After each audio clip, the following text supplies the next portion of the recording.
Jesús y los esenios. Las enseñanzas secretas de Jesús. 1. El Cristo cósmico. Hemos llegado a un punto de la evolución humana y divina en que es preciso recordar el pasado para comprender el porvenir, porque hoy el influjo de lo superior y el esfuerzo de lo inferior convergen en una fusión luminosa que proyecta sus rayos, retrocediendo sobre el inmemorial pasado y avanzando hacia el infinito futuro. El advenimiento de Cristo significa el punto central, la incandescente pira de la historia. Señala un cambio de orientación y lugar, un impulso nuevo y prodigioso, que hay de sorprendente que aparezca a los intransigentes materialistas como una desviación funesta a los simples creyentes, como un golpe de teatral que anula el pasado para reconstruir y refrigerar de nuevo al mundo. A decir verdad, los primeros son víctimas de su ceguera espiritual y los segundos de la estrechez de sus horizontes. Si de una parte, la manifestación de Cristo por medio del Maestro Jesús es un hecho de significación incalculable, de otra, ha sido incubada por toda la precedente evolución. Una trama de invisibles hilos la une a todo el pasado de nuestro planeta. Esta radiación proviene del corazón de Dios para descender hasta el corazón del hombre y recordar a la tierra, hija del sol, y al hombre, hijo de los dioses, su celeste origen. Tratemos de dilucidar, en pocas palabras, este misterio. La Tierra, con sus reinos, la humanidad con sus razas, las potestades espirituales con sus jerarquías que se prolongan hasta lo insondable, evolucionan bajo idéntico impulso, con movimiento simultáneo y continuo. Cielo, tierra y hombre marchan unidos. El único medio de seguir el sentido de su evolución consiste en penetrar, con mirada única, estas tres esferas en su común tarea y considerarlas como un todo orgánico e indisoluble. Así considerado, contemplemos el estado del mundo al nacer el Cristo y concentremos nuestra atención sobre las dos razas que representan, en aquel momento, la vanguardia humana, la grecolatina y la judía. Desde el punto de vista espiritual, la transformación de la humanidad desde la Atlántida hasta la era cristiana nos ofrece el doble espectáculo de un retraso y un progreso. De un lado, la disminución gradual de la clarividencia y de la directa comunión con las fuerzas de la naturaleza y las potestades cósmicas. Del otro, el activo desenvolvimiento de la razón y de la inteligencia, al que sigue la conquista material del mundo por el hombre. En los centros de iniciación, en los lugares donde se emiten los oráculos, una selección continua, sin embargo, cultivando la clarividencia, y de allí eliminan todos los movimientos religiosos y todas las grandes impulsiones civilizadoras. Pero la clarividencia y las facultades de adivinación disminuyen entre la gran masa humana. Esa transformación espiritual e intelectual del hombre, más atraído cada vez hacia el plano físico, corresponde a una paralela transformación de su organismo. Cuanto más remontamos el prehistórico pasado, más fluida y leve es su envoltura. Luego, se solidifica. Simultáneamente, el cuerpo etéreo, que sobrepasaba antes el cuerpo físico, es absorbido por éste paulatinamente hasta convertirlo en su duplicación exacta. Su cuerpo astral, su aura radiosa, que antaño se proyectaba a lo lejos como una atmósfera sirviendo a sus percepciones hiperfísicas, a su relación con los dioses, se concentra también en torno de su cuerpo hasta no constituir más que un cerco nimbio, que su vida satura y sus pasiones colorean. Esta transformación comprende millares y millares de años. Se prolonga hacia la segunda mitad del período Atlante y todas las civilizaciones de Asia, del norte de África y de Europa, de las que emanaron indos, persas, caldeos, egipcios, griegos y pueblos norteños de Europa. Esta involución de las fuerzas cósmicas en el nombre físico era indispensable para su complemento y su intelectual perfección. Grecia representa el postrero estadio de este descenso del espíritu en la materia. En ella, la fusión es perfecta. Sintetiza una expansión maravillosa de la belleza física en un equilibrio intelectual. Pero este templo diáfano, habitado por hombres semidivinos, se yergue al borde de un precipicio donde pululan los monstruos del Tártaro. Momento crítico.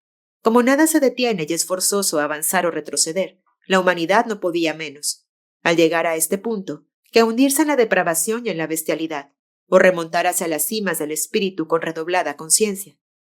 La decadencia griega, y sobre todo, la orgía imperial de Roma, presenta el espectáculo, a la vez repugnante y grandioso, de este precipitar del hombre antiguo en el libertinaje y en la crueldad, término fatal de todos los grandes movimientos de la historia.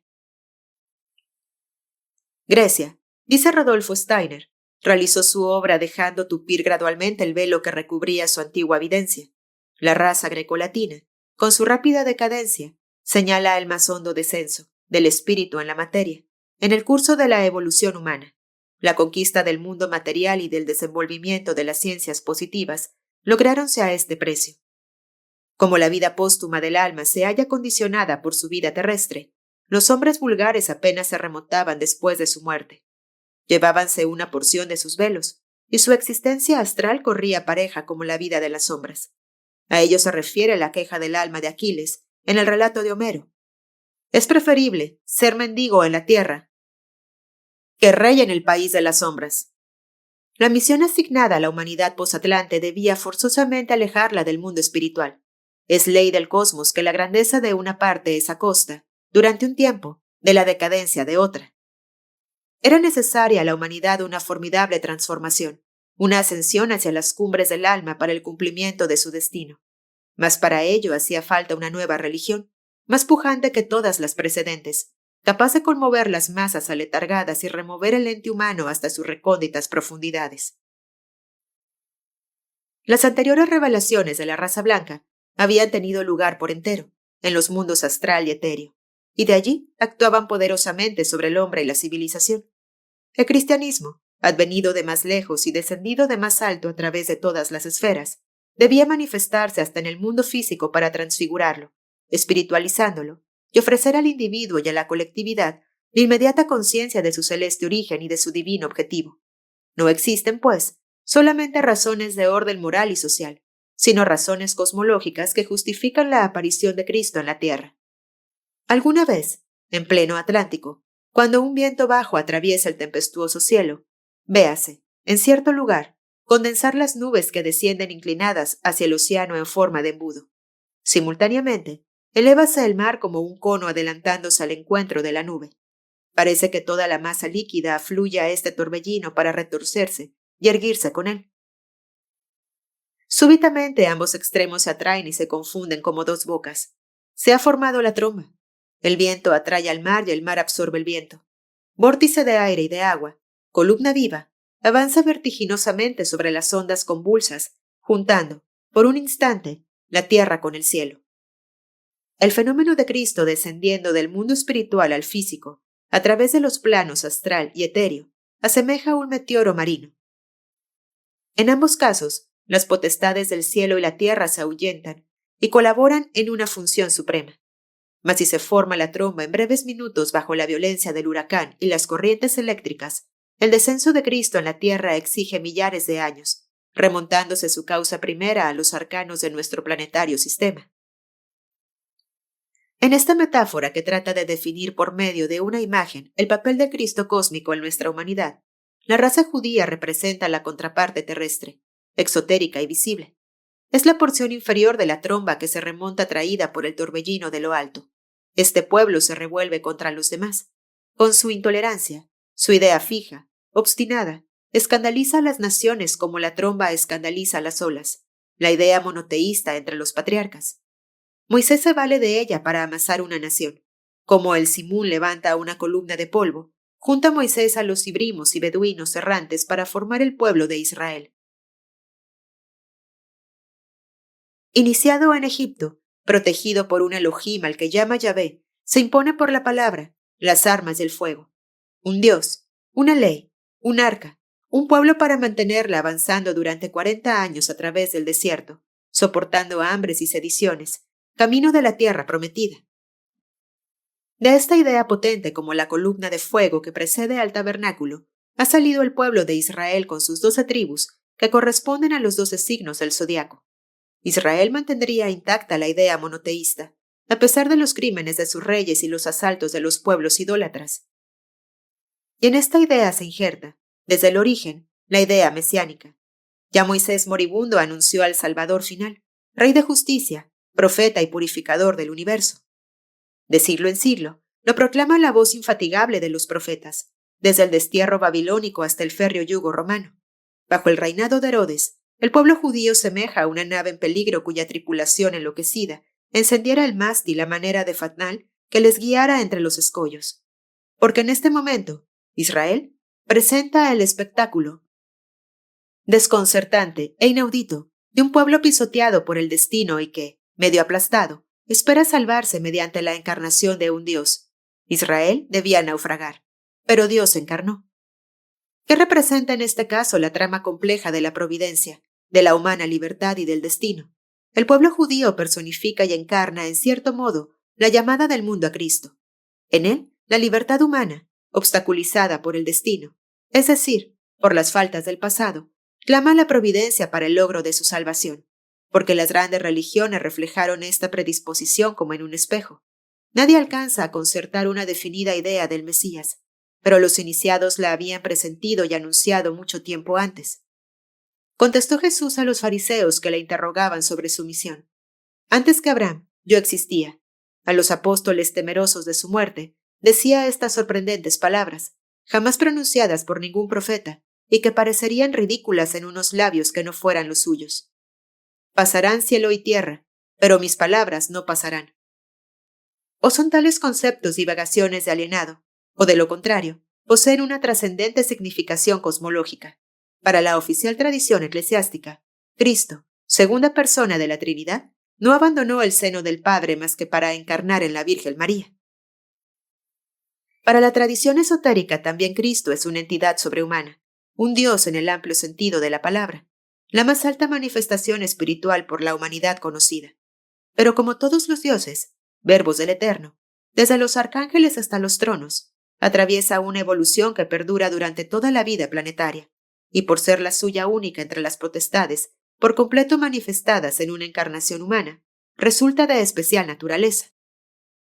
Para conocer su origen precisa remontar la historia de las razas humanas hasta la constitución del planeta, hasta el primer estremecimiento de luz en nuestra nebulosa, porque, según la tradición rosicruciana, el espíritu que habló al mundo bajo el nombre de Cristo y por boca del Maestro Jesús, se halla espiritualmente unido al Sol, astro rey de nuestro sistema.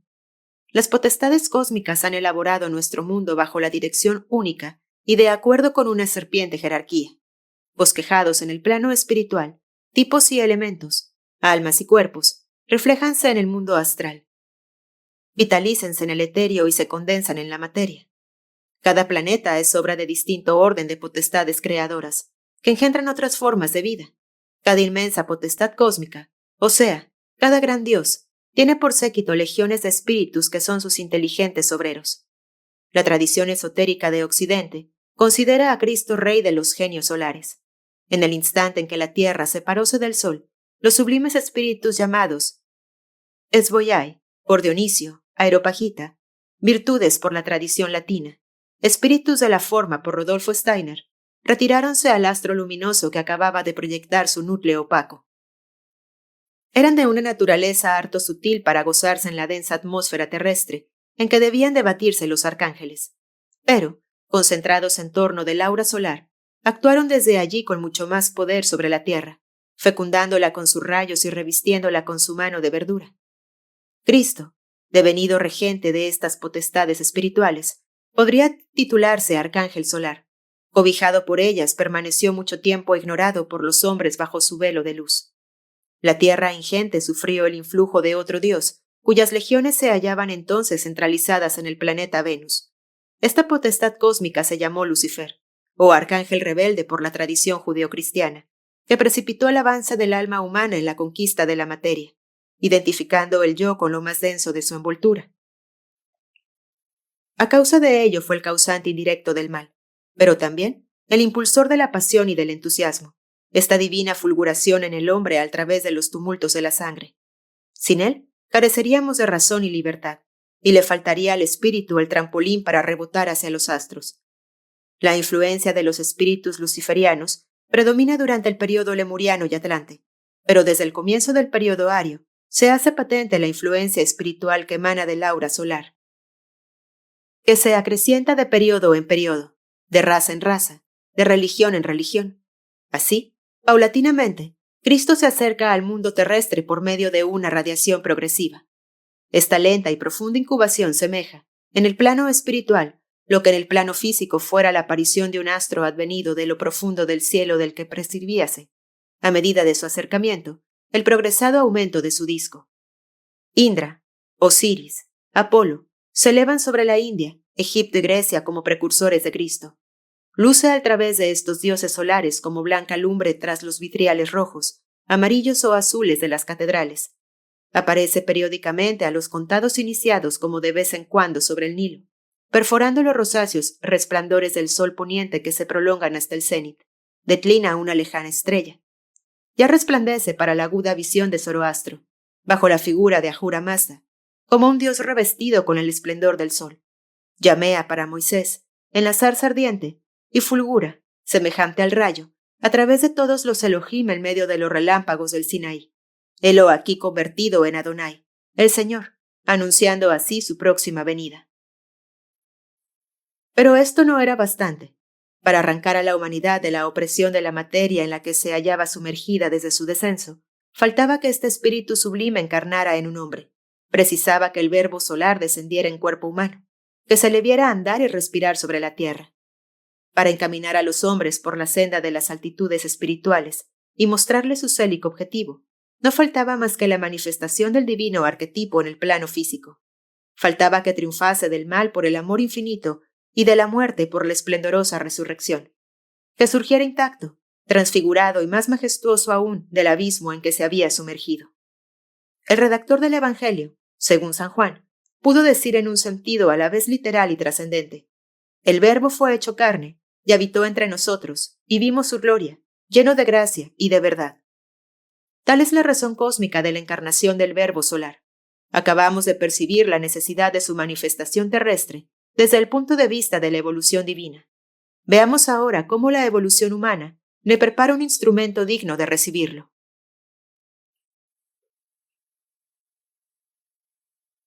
2.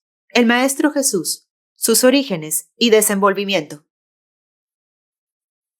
Una cuestión previa aparece a cuantos quieren evocar, en nuestros días, al verdadero Jesús, la del relativo valor de los 4 evangelios. A todo el que haya penetrado mediante la meditación y la intuición a la intrínseca verdad de tales testimonios, de carácter único, le tentará la respuesta a todas las objeciones opuestas por la crítica a la autenticidad de los evangelios, valiéndose de una palabra de Goethe. Ya en la última época de su vida, díjole un amigo: según las investigaciones, el Evangelio de San Juan no es auténtico. ¿Y qué es auténtico?, respondió el autor de Fausto, más que lo eternamente bello y duradero. Mediante tan soberbio concepto, el viejo poeta, más sabio que todos los pensadores de su época, colocaba en su respectivo lugar las toscas construcciones de la escuela crítica y puramente documentaria, cuya presuntuosa fealdad ha llegado a ocultar a nuestros ojos la verdad de la vida. Seamos más precisos. Es cosa admitida que los evangelios griegos fueron redactados mucho tiempo después de la muerte de Jesús, en base a las tradiciones judías que se remontaban directamente hasta los discípulos y testigos oculares de la vida del Maestro. Contengan o no ciertas contradicciones de detalle, y aunque nos presenten al profeta de Galilea bajo 2 modalidades opuestas, ¿en qué se fundamentan, para nosotros, la verdad y la autenticidad de tales escrituras? ¿En la fecha de su redacción? ¿En el cúmulo de comentarios amontonados sobre ellos? No. Su fuerza y su veracidad residen en la viviente unidad de la persona y de la doctrina que de ellas dimanan, poseyendo por contraprueba el hecho de que tal palabra ha cambiado la faz del mundo y la posibilidad de la nueva vida que puede aún evocar en cada uno de nosotros. He aquí la soberana prueba de la realidad histórica de Jesús de Nazaret y de la autenticidad de los evangelios. Lo demás es accesorio. En cuanto a los que, como David Strauss, imitado por algunos teósofos, intentan persuadirnos de que Cristo es un simple mito, una inmensa patraña histórica, su grotesco pedantismo exige de nosotros más ciega fe que la de los más fanáticos creyentes.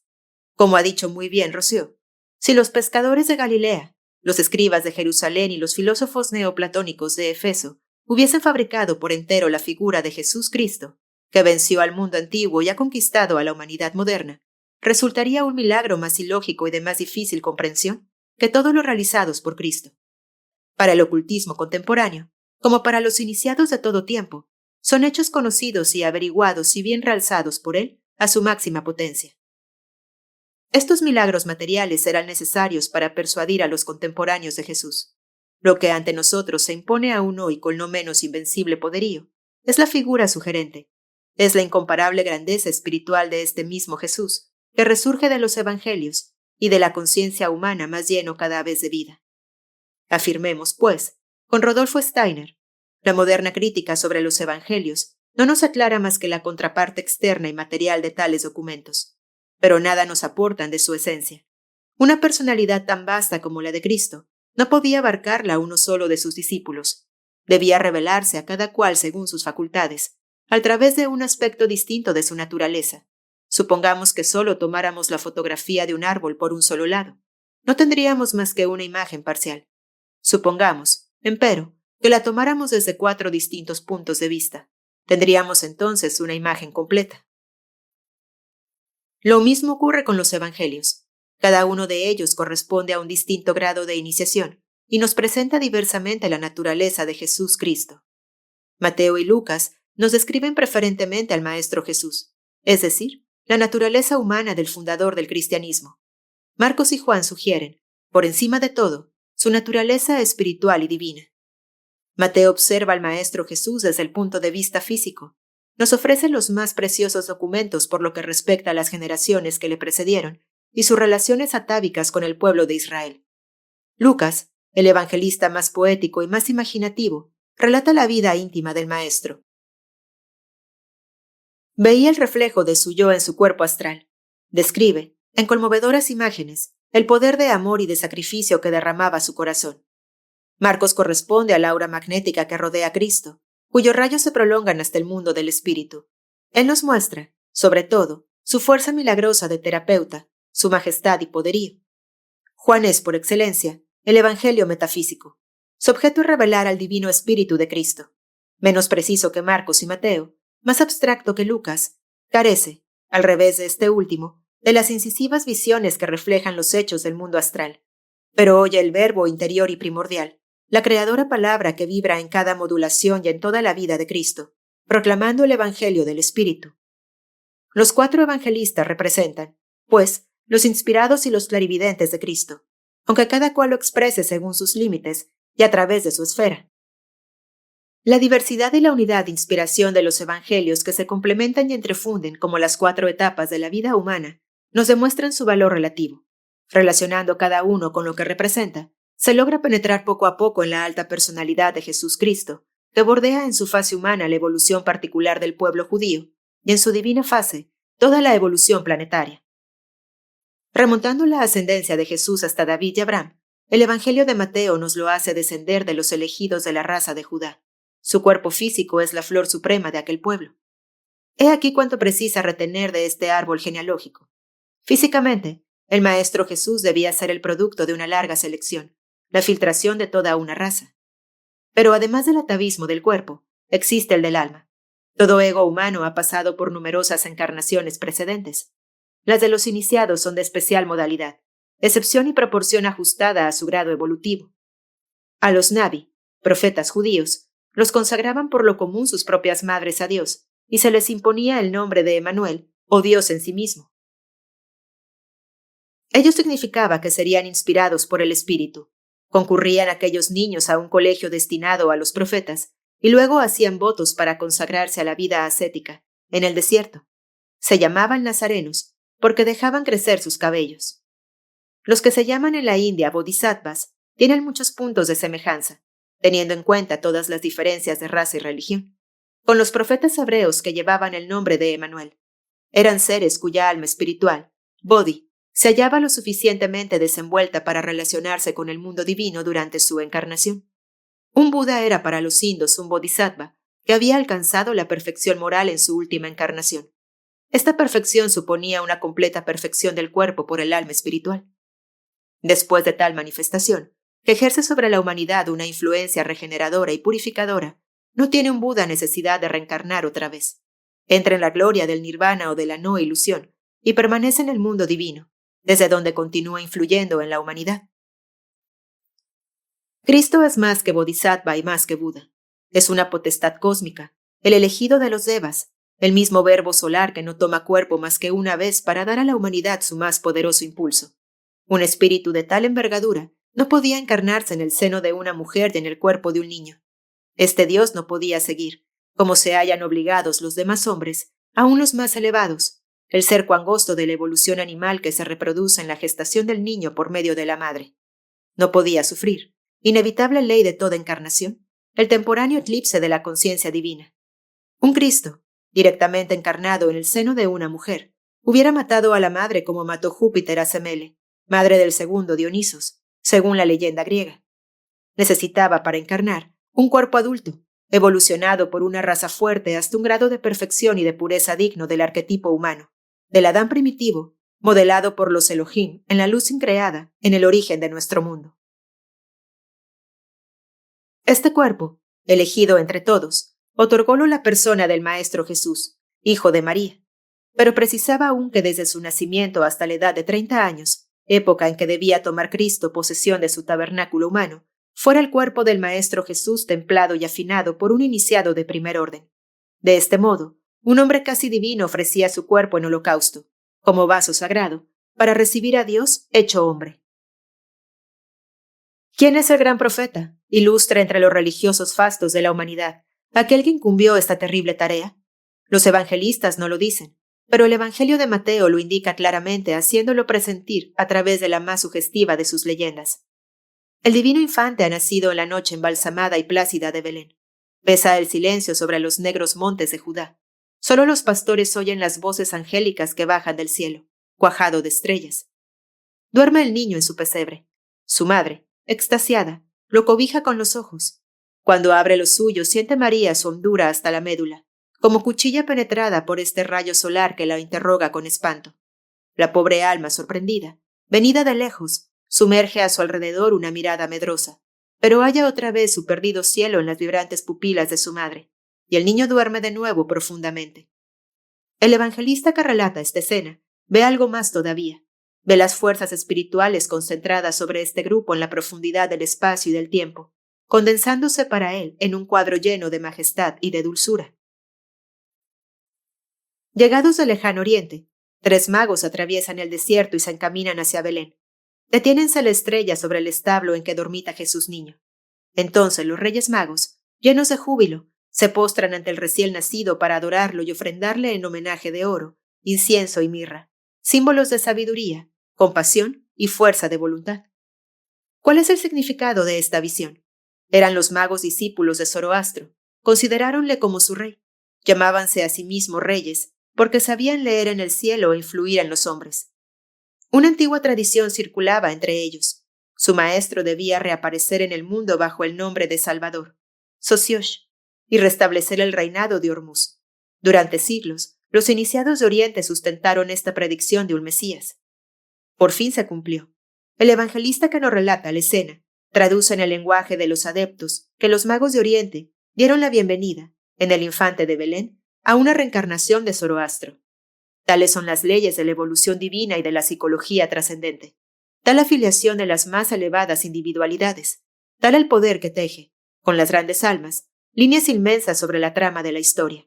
El mismo profeta que anunciaran al mundo el verbo solar bajo el nombre de Ahura Mazda, desde las cimas del monte Albor y en las llanuras de Irán, debía renacer en Palestina para encarnarlo en todo su esplendor. Por grande que sea un iniciado, se eclipsa su conciencia al encarnar bajo el velo de la carne. Se halla forzado a reconquistar su yo superior en su vida terrestre, magnificándola con esfuerzos nuevos. Protegió la niñez y la adolescencia de Jesús su familia, simple y piadosa. Su alma, replegada sobre sí misma, no halló trabas para su expansión como los silvanos lirios entre las hierbas altas de Galilea. Abría sobre el mundo su mirada clara, pero su vida interior permanecía herméticamente cerrada. No sabía aún quién era ni qué esperaba. Pero, como se ilumina a veces el paisaje agreste con súbitas claridades, así se aclaraba su alma con visiones intermitentes. Un día, en las azules montañas de Galilea, extasiado entre los blancos lirios de corola violácea, que crecen entre herbajos altísimos, de talla humana, vio llegar hasta él, desde el fondo de los espacios, una maravillosa estrella. Al aproximarse se convirtió en un gran sol, en cuyo centro sobresalía una figura humana, fulgurante e inmensa. Aunaba ella la majestad del Rey de Reyes con la dulzura de la mujer eterna, porque era varón por fuera y mujer por dentro. Y el adolescente, recostado entre el crecido césped, Se sintió como suspendido en el espacio por la atracción de aquel astro. Al despertar de su sueño sintióse ligero como una pluma. ¿Qué era, pues, aquella prodigiosa visión que frecuentemente se le aparecía? Asemejábase a las descritas por los profetas, y sin embargo era distinta. A nadie las comunicaba, pero sabía que contenía su anterior destino y su porvenir. Jesús de Nazaret era de esos adolescentes que solo se desenvuelven interiormente, sin que nadie lo perciba. La labor interna de su pensamiento se expande en un momento propicio a causa de una externa circunstancia, y asombra y conmueve al mundo todo. Describe Lucas esta fase de desenvolvimiento psíquico. José y María han perdido al niño Jesús que paseaba con ellos en los días de fiesta de Jerusalén, y siguiéndolo, lo hallan sentado en medio de los doctores del templo, escuchándolos y haciéndoles preguntas. A la queja de los afligidos padres, responde: ¿Por qué me buscáis? ¿No sabéis que en los negocios de mi padre me conviene estar? Pero ellos no comprendieron a su hijo, añade el evangelista. Por tanto, aquel adolescente penetrado de doble vida se hallaba sujeto a sus padres y crecía en sabiduría, en edad y en gracia. 3. Permanencia de Jesús con los esenios, el bautismo del Jordán y la encarnación de Cristo. ¿Qué hizo Jesús de los 13 a los 30 años? Los evangelios no dicen de ello una palabra. Existe ahí una intencionada laguna y un profundo misterio, porque todo un profeta, por grande que sea, necesita pasar por la iniciación. Precisa desvelar su prístina alma para que se capacite de sus fuerzas y cumpla su nueva misión. La esotérica tradición de los teósofos de la antigüedad y de nuestros tiempos están de acuerdo al afirmar que solo los esenios podían iniciar al Maestro Jesús, postrera cofradía en la que todavía subsistían las tradiciones del profetismo y que habitaba en aquel entonces las orillas del Mar Muerto. Los esenios, de los que Filón de Alejandría ha revelado las costumbres y la doctrina secreta, eran sobre todo conocidos como terapeutas o sanadores mediante los poderes del espíritu. Asaya quiere decir médico. Los esenios eran médicos del alma. Los evangelistas guardaron absoluto silencio, tan profundo como el callado Mar Muerto, sobre la iniciación del Maestro Jesús, porque así convenía a la humanidad profana. Solo nos han revelado su último término en el bautismo del Jordán.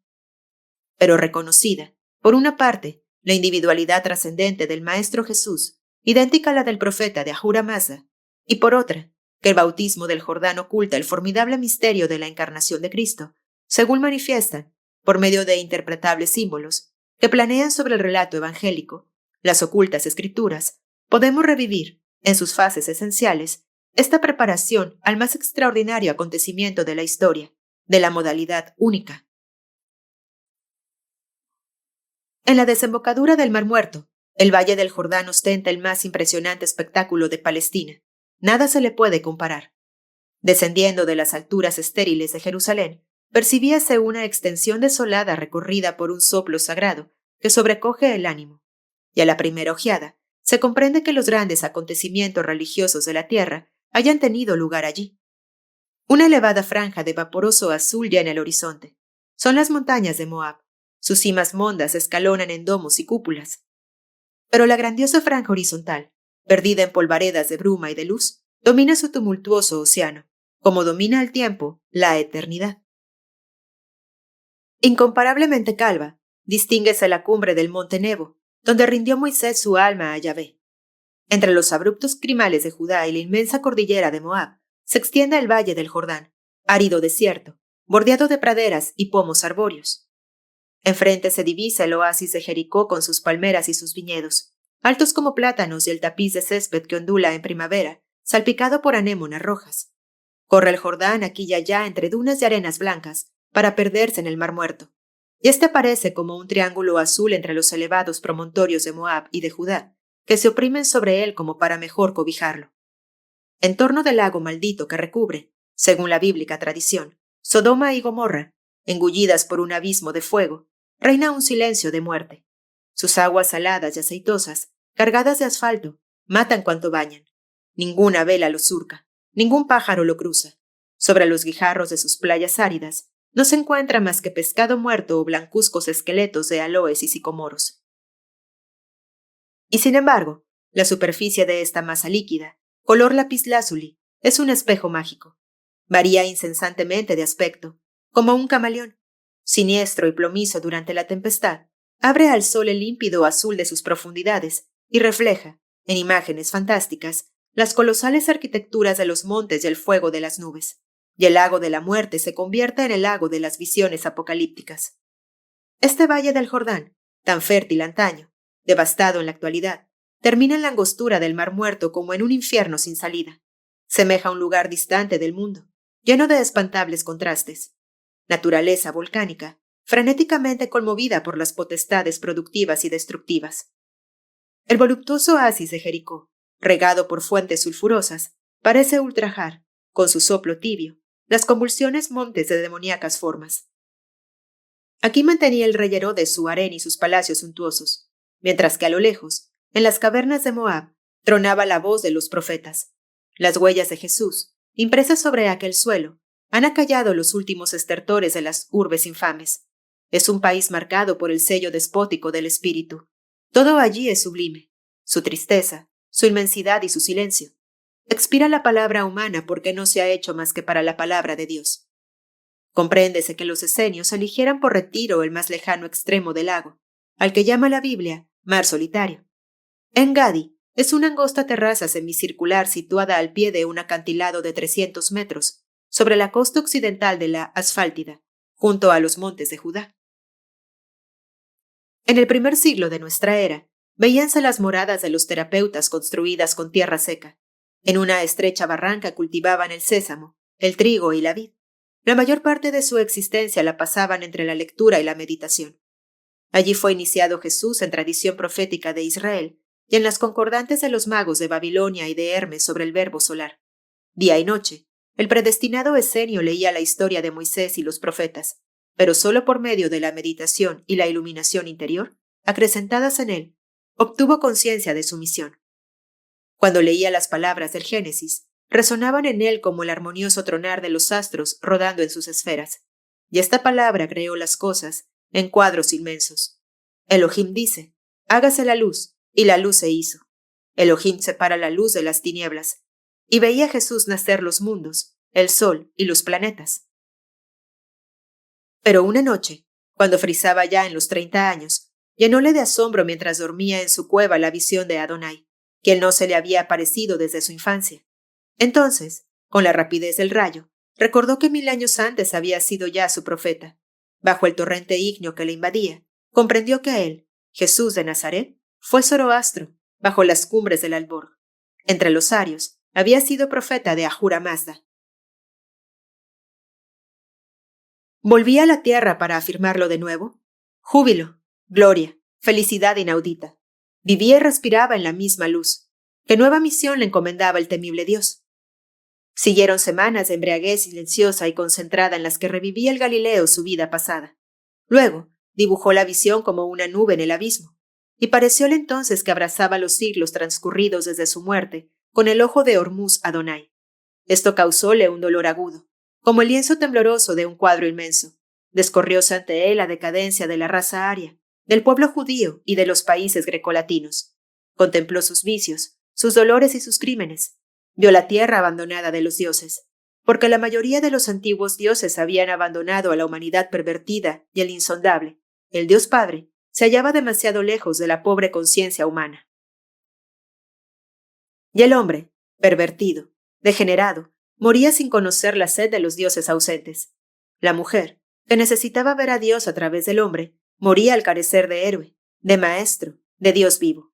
Se convertía en víctima o cortesana, como la sublime y trágica Mariana, hija de los macabeos, que quiso con inmenso amor al tirano Herodes y no halló más que los celos, la desconfianza y el puñal asesino. Y el maestro Jesús, errando sobre acantilados de En-Gadi, oía la lejana pulsación rítmica del lago, esta voz densa que se amplificaba repercutiendo en las anfractuosidades de las rocas, como vasto gemido de 1000 ecos. Parecía entonces el grito de la marea humana, elevándose hasta Adonai para reclamarle un profeta, un salvador, un dios. Y el antiguo Zoroastro, convertido en el humilde Senio, también invocaba al Señor. ¿Descendería el rey de los arcángeles solares para dictarle su misión? Pero no descendía. Y en vez de la visión esplendorosa, una negra cruz se le aparecía en la vigilia y el sueño, interior y exteriormente, flotaba ante su presencia. Le acompañaba en la playa, le seguía sobre los grandes acantilados, erguíase en la noche como sombra gigantesca entre el mar muerto y el estrellado cielo. Cuando interrogaba al impasible fantasma, una voz respondía desde el fondo de sí mismo.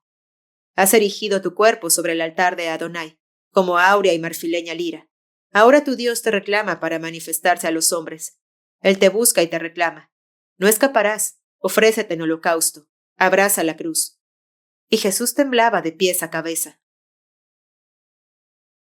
En la misma época, murmullos insólitos pusieron en guardia a los solitarios de Engadi. 2 esenios que volvían del Jordán anunciaron que Juan Bautista predicaba el arrepentimiento de los pecados a orillas del río, entre una turba inmensa. Anunciaba al Mesías diciendo: Yo os bautizo con agua, aquel que vendrá os bautizará con fuego. Y la agitación cundía en toda la Judea. Una mañana, paseaba el Maestro Jesús por la playa de Engadi con el centenario patriarca de los esenios. Dijo Jesús al jefe de la cofradía: Juan Bautista anuncia al Mesías. ¿Quién será? Contempló el anciano durante largo rato el grave discípulo y dijo: ¿Por qué no le preguntas si ya lo sabes? Quiero escucharlo de tus labios. Pues bien, tú serás. Te hemos preparado durante 10 años. La luz se ha hecho en tu alma, pero falta todavía la actuación de la voluntad. ¿Te hallas presto?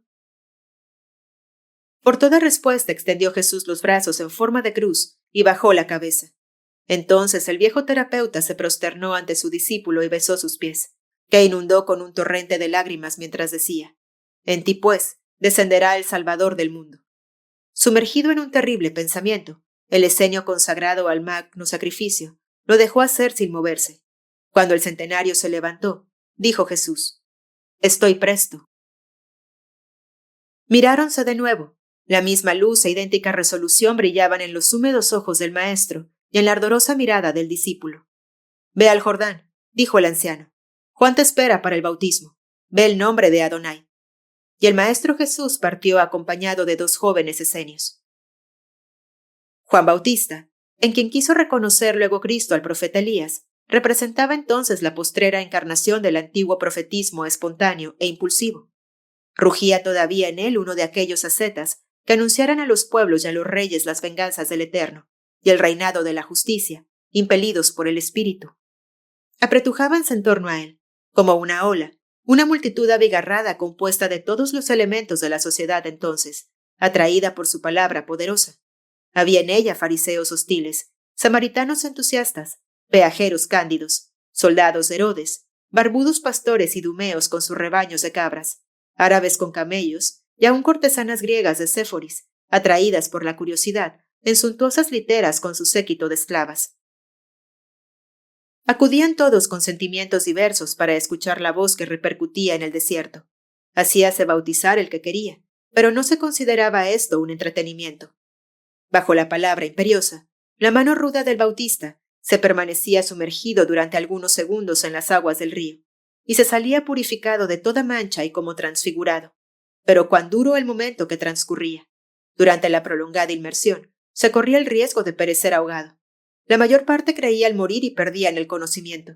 Decíase que algunos habían perecido, pero eso no había hecho más que interesar más al pueblo en la peligrosa ceremonia.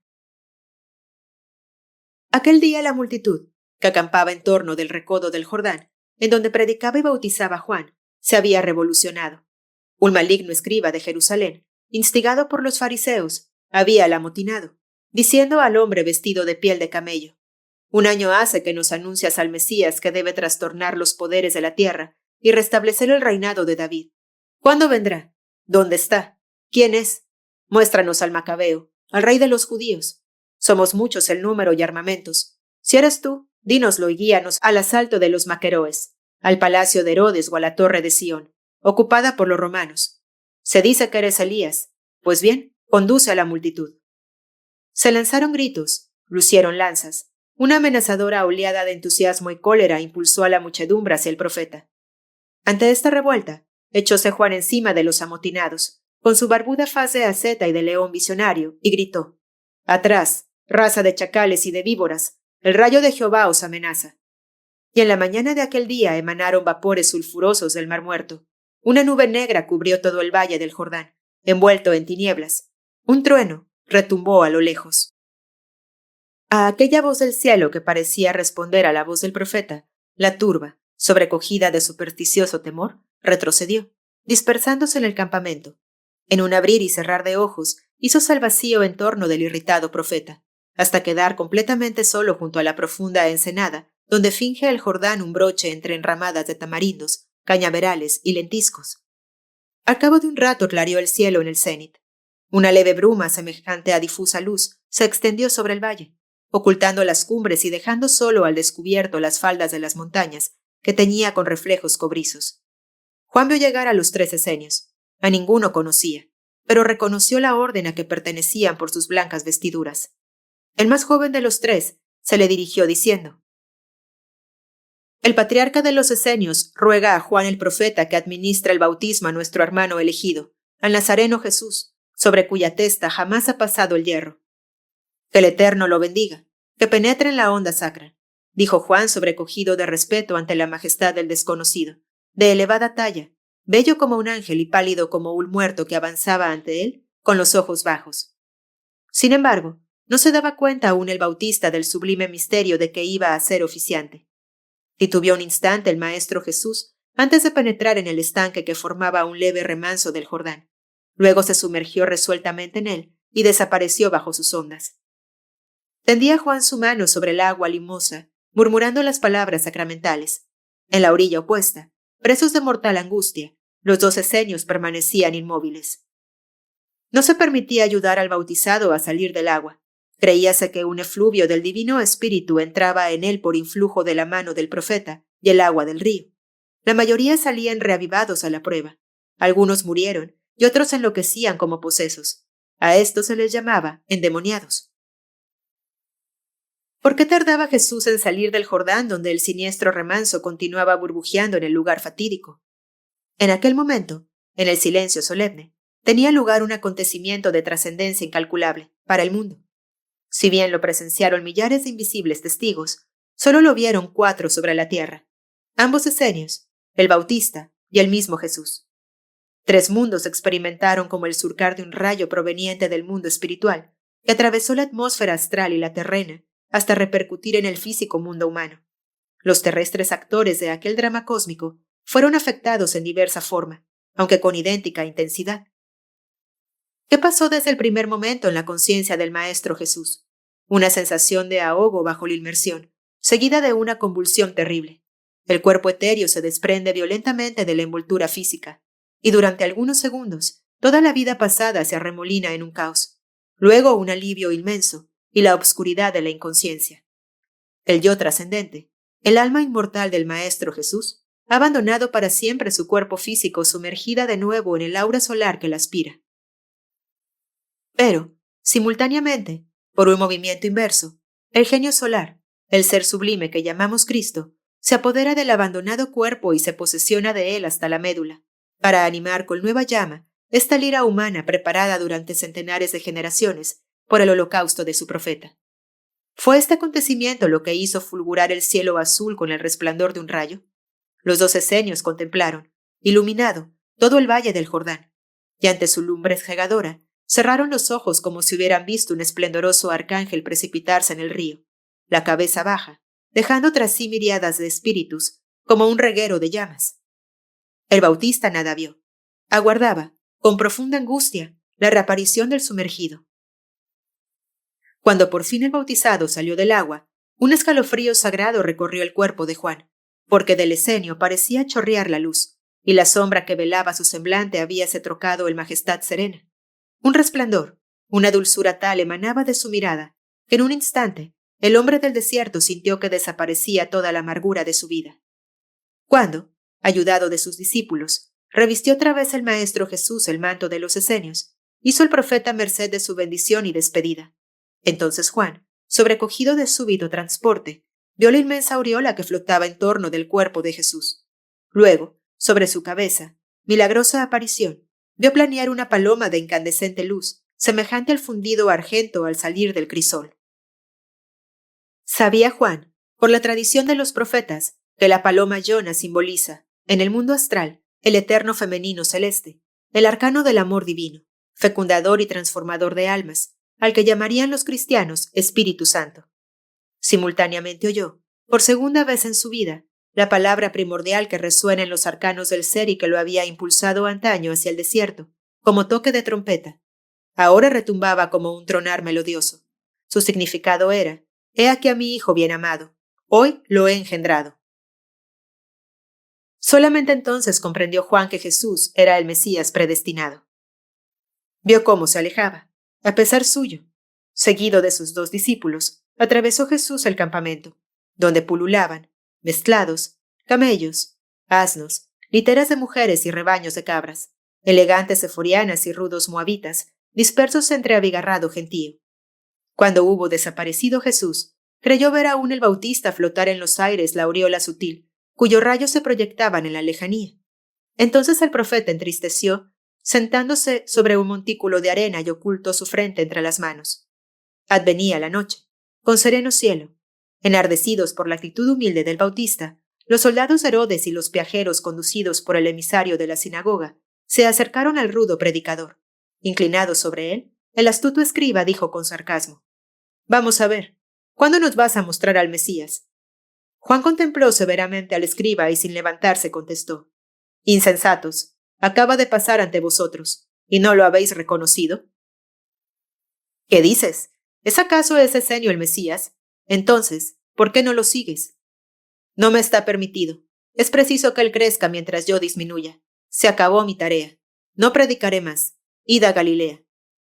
Un soldado de Herodes, una especie de Goliat con semblante de verdugo que respetaba al Bautista y se complacía oyéndole, murmuró alejándose con piadosa ternura: «Pobre hombre, su Mesías lo ha puesto enfermo». Pero el escriba de Jerusalén partió riéndose a grandes carcajadas, gritando: «¡Qué imbéciles sois! Se ha vuelto loco. Os habréis convencido de que he obligado a callar a vuestro profeta». Tal fue el descenso del Verbo solar en el Maestro Jesús. Hora solemne, capital momento de la historia. Misteriosamente, y con qué inmenso amor, las divinas potestades actuaron desde lo alto durante milenios para cobijar al Cristo y lograr que luciera para la humanidad a través de otros dioses. Vertiginosamente, y con qué frenético deseo, el océano del mundo alzóse desde sus profundidades como un torbellino, valiéndose del pueblo judío para formar en su cima un cuerpo digno de recibir al Mesías. Y por fin se cumplió el deseo de los ángeles, el sueño de los magos, el clamor de los profetas. Juntáronse ambas espirales. El torbellino de amor divino unióse al torbellino del dolor humano. Se formó la tromba. Y durante 3 años, el Verbo solar recorrerá la tierra a través de un cuerpo pleno de fortaleza y de gracia, para probar a todos los hombres que Dios existe, que la inmortalidad no es una palabra vana, y que los que aman, creen y esperan pueden alcanzar el cielo a través de la muerte y de la resurrección. 4. Renovación de los misterios antiguos por la venida de Cristo. De la tentación a la transfiguración. Tratemos de definir la constitución del ser sublime, de naturaleza única, salido del bautismo del Jordán. El Hijo de María, el Maestro de Jesús, el iniciado esenio que cedió al Cristo su cuerpo físico, ofrecióle al propio tiempo sus cuerpos etéreo y astral, triple envoltura admirablemente armonizada y evolucionada. A través de ella, el Verbo solar que habló astralmente a Zoroastro y en el cuerpo etéreo a Moisés, bajo la forma de Elohim, hablará a los hombres a través de un hombre de carne y hueso. Faltaba eso para animarlos y convencerlos. Tal opacidad oponían a la luz del alma y tal sordera a la palabra del Espíritu. Muchas veces, bajo diversas formas, se manifestaron los dioses a los hombres desde el período Atlante hasta los tiempos heroicos de Judea y Grecia. Inspiraron a los rishis, iluminaron a los profetas, protegieron a los héroes.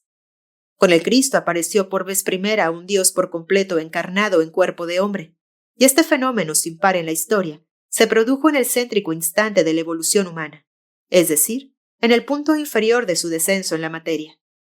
¿Cómo remontará desde el obscuro abismo a las claras cumbres del espíritu?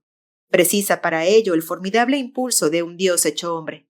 Realizado el impulso, continuará la acción del Verbo sobre la humanidad por medio de su efluvio, pero no será ya necesaria su encarnación. De ahí el maravilloso organismo del ser que hubo por nombre Jesucristo. Por sus sensaciones, se sumerge en la carne, Por sus pensamientos se remonta a los arquetipos. En cada soplo suyo respira la divinidad. La totalidad de su conciencia es continua en esta palabra que tan a menudo acude a sus labios. Mi Padre y yo somos uno. Pero al mismo tiempo se halla unido a los sufrimientos de la humanidad con invencible ternura, por el inmenso amor que le hizo aceptar libremente su misión. Su alma es una llama viva que emana de la perpetua combustión de lo humano por lo divino. Con esto puede uno capacitarse del poderío irradiador de semejante ser. Envolvía su aura humana una vasta aureola celeste que le permitía comunicar con todas las potestades espirituales. Su pensamiento no tropieza jamás en las escabrosas sendas del razonamiento, sino que brota con el fulgor del rayo de esta céntrica verdad que lo abarca todo. Atraídos por esta fuerza primordial, precipítanse las almas hacia él y vibran y renacen bajo sus rayos. El objeto de su misión consiste en espiritualizar la tierra y el hombre, elevándolos a un estadio superior de evolución. El medio será a la vez moral e intelectual. Moral, por la expansión amorosa de este sentimiento de universal fraternidad, que de él emana como de un manantial inagotable. Intelectual y espiritual, por la puerta que conduce a todas las almas anhelosas de verdad hacia los misterios. Así, en el transcurso de los 3 años que duró su obra, inicia Cristo simultáneamente a su comunidad en la doctrina moral y a los apóstoles en los antiguos misterios que él rejuvenece y renueva, perdurándolos. Pero al contrario de lo que acaeciera en Persia, Egipto, Judea y Grecia, esta iniciación, reservada antaño a unos cuantos elegidos, se propaga a la luz del día mediante reuniones públicas, para que la humanidad entera participe de ella. La vida real de Jesús, dice Rodolfo Steiner, fue un acontecimiento histórico de lo que antes ocurría dentro de la iniciación.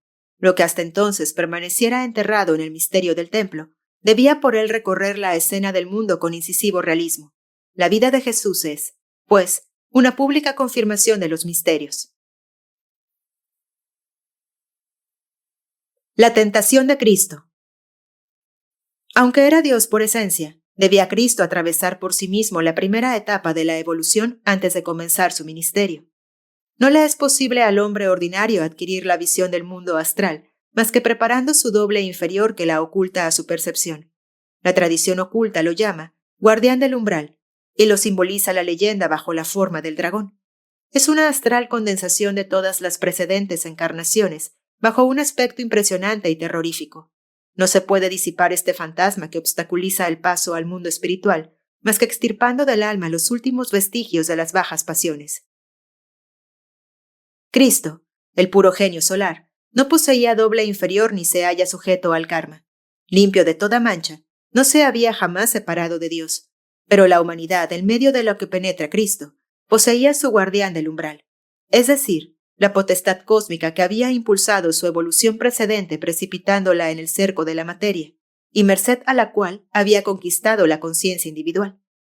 Es la potestad que al presente oculta a la mayoría de los hombres el mundo del espíritu. La Biblia lo llama Satán, que corresponde al Arimán persa. Arimán es la sombra de Lucifer, su proyección y su contraparte inferior en los bajos mundos. El daimón, que ha perdido su divina conciencia, convertido en genio de las tinieblas, mientras Lucifer, a pesar de su caída, sigue siendo potencialmente el portaluz, acentuándose algún día. He aquí por qué debía Cristo vencer a Arimán en el aura magnética de la Tierra antes de dar principio a su misión.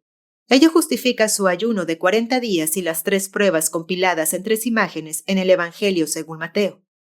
El príncipe de este mundo somete sucesivamente a Cristo a la tentación de los sentidos, por medio del hambre, a la del temor, mostrándole el abismo en que intenta precipitarle, a la del poder del absoluto, ofreciéndole todos los reinos de la tierra. Y por 3 veces reacciona Cristo con nombre de la palabra de verdad, que le habla y resuena en su interior como la armonía de las esferas. Mediante esta invencible resistencia, vence a Arimán, que retrocede con sus innúmeras legiones ante el genio solar. Una brecha se ha abierto en la tenebrosa envoltura que recubre la tierra. Se ha abierto de nuevo el portal del alma humana. Cristo ya puede entrar. En la educación que da Cristo a su comunidad, encontramos otra vez las 4 etapas de la antigua iniciación, formuladas por Pitágoras en la siguiente forma. 1. Preparación o instrucción. 2. Purificación. 3. Epifanía o iluminación. 4. Suprema visión o síntesis. Los dos primeros grados de esta iniciación se destinaban al pueblo, es decir, a la totalidad, y se administraban juntas y simultáneamente.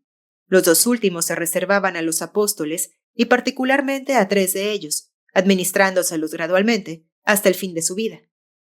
Esta renovación de los antiguos misterios representa, en un aspecto, una vulgarización y una continuación, y por otra parte predisponían y capacitaban para la evidencia sintética por medio de una más elevada espiritualidad. Primer grado. Preparación. El sermón de la montaña y el reino de Dios. Comienza la labor de Cristo por el idilio de Galilea y el anuncio del reino de Dios. Esta predicación nos muestra su enseñanza popular y significa un tiempo de preparación para los más sublimes misterios que gradualmente revelará a los apóstoles, es decir, a sus más allegados discípulos. Corresponde a la preparación moral en los antiguos misterios. Pero no nos hallamos ya en los templos ni en las criptas. La iniciación galilea tiene por escenario el lago de Genezaret, de claras aguas, sustentadoras de peces múltiples, los jardines y boscajes de sus orillas, sus montañas azules de matices violáceos, cuyas vastas ondulaciones cercan el lago como copa de oro. Todo este paraíso embalsamado por plantas silvestres forma el más rotundo contraste con el infernal paisaje del Mar Muerto. Este cuadro, con la multitud inocente y cándida que lo habita, era necesario al comienzo de la misión del Mesías. El Dios encarnado en el cuerpo de Jesús de Nazaret sustenta un divino plan gestado durante siglos en líneas vastas como rayos solares. Ahora que es hombre cautivo de la tierra, el mundo de las apariencias y las tinieblas precisa buscar la aplicación de aquel plan, paso a paso, grado por grado, sobre su pedregosa senda. Se hallaba bien parapetado para ello. Leía en las conciencias, atraía los corazones, con una mirada penetraba en las almas, leyendo en sus destinos. Cuando decía al pescador Pedro, mientras aparejaba sus jarcias sobre la playa, «Sígueme y te convertiré en pescador de hombres», Pedro se levanta y le sigue.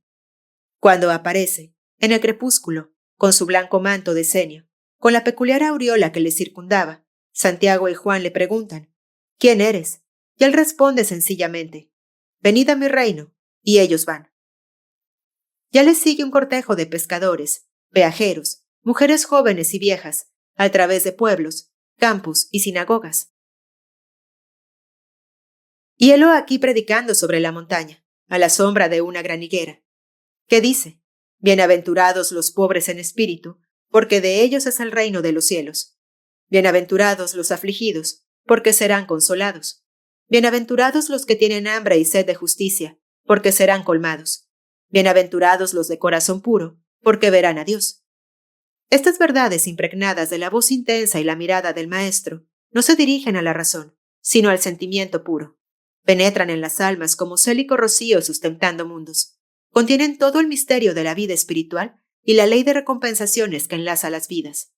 Los que reciben estas verdades no miden su alcance, sino que penetran su sentido con el corazón, bebiéndolas como licor que embriaga.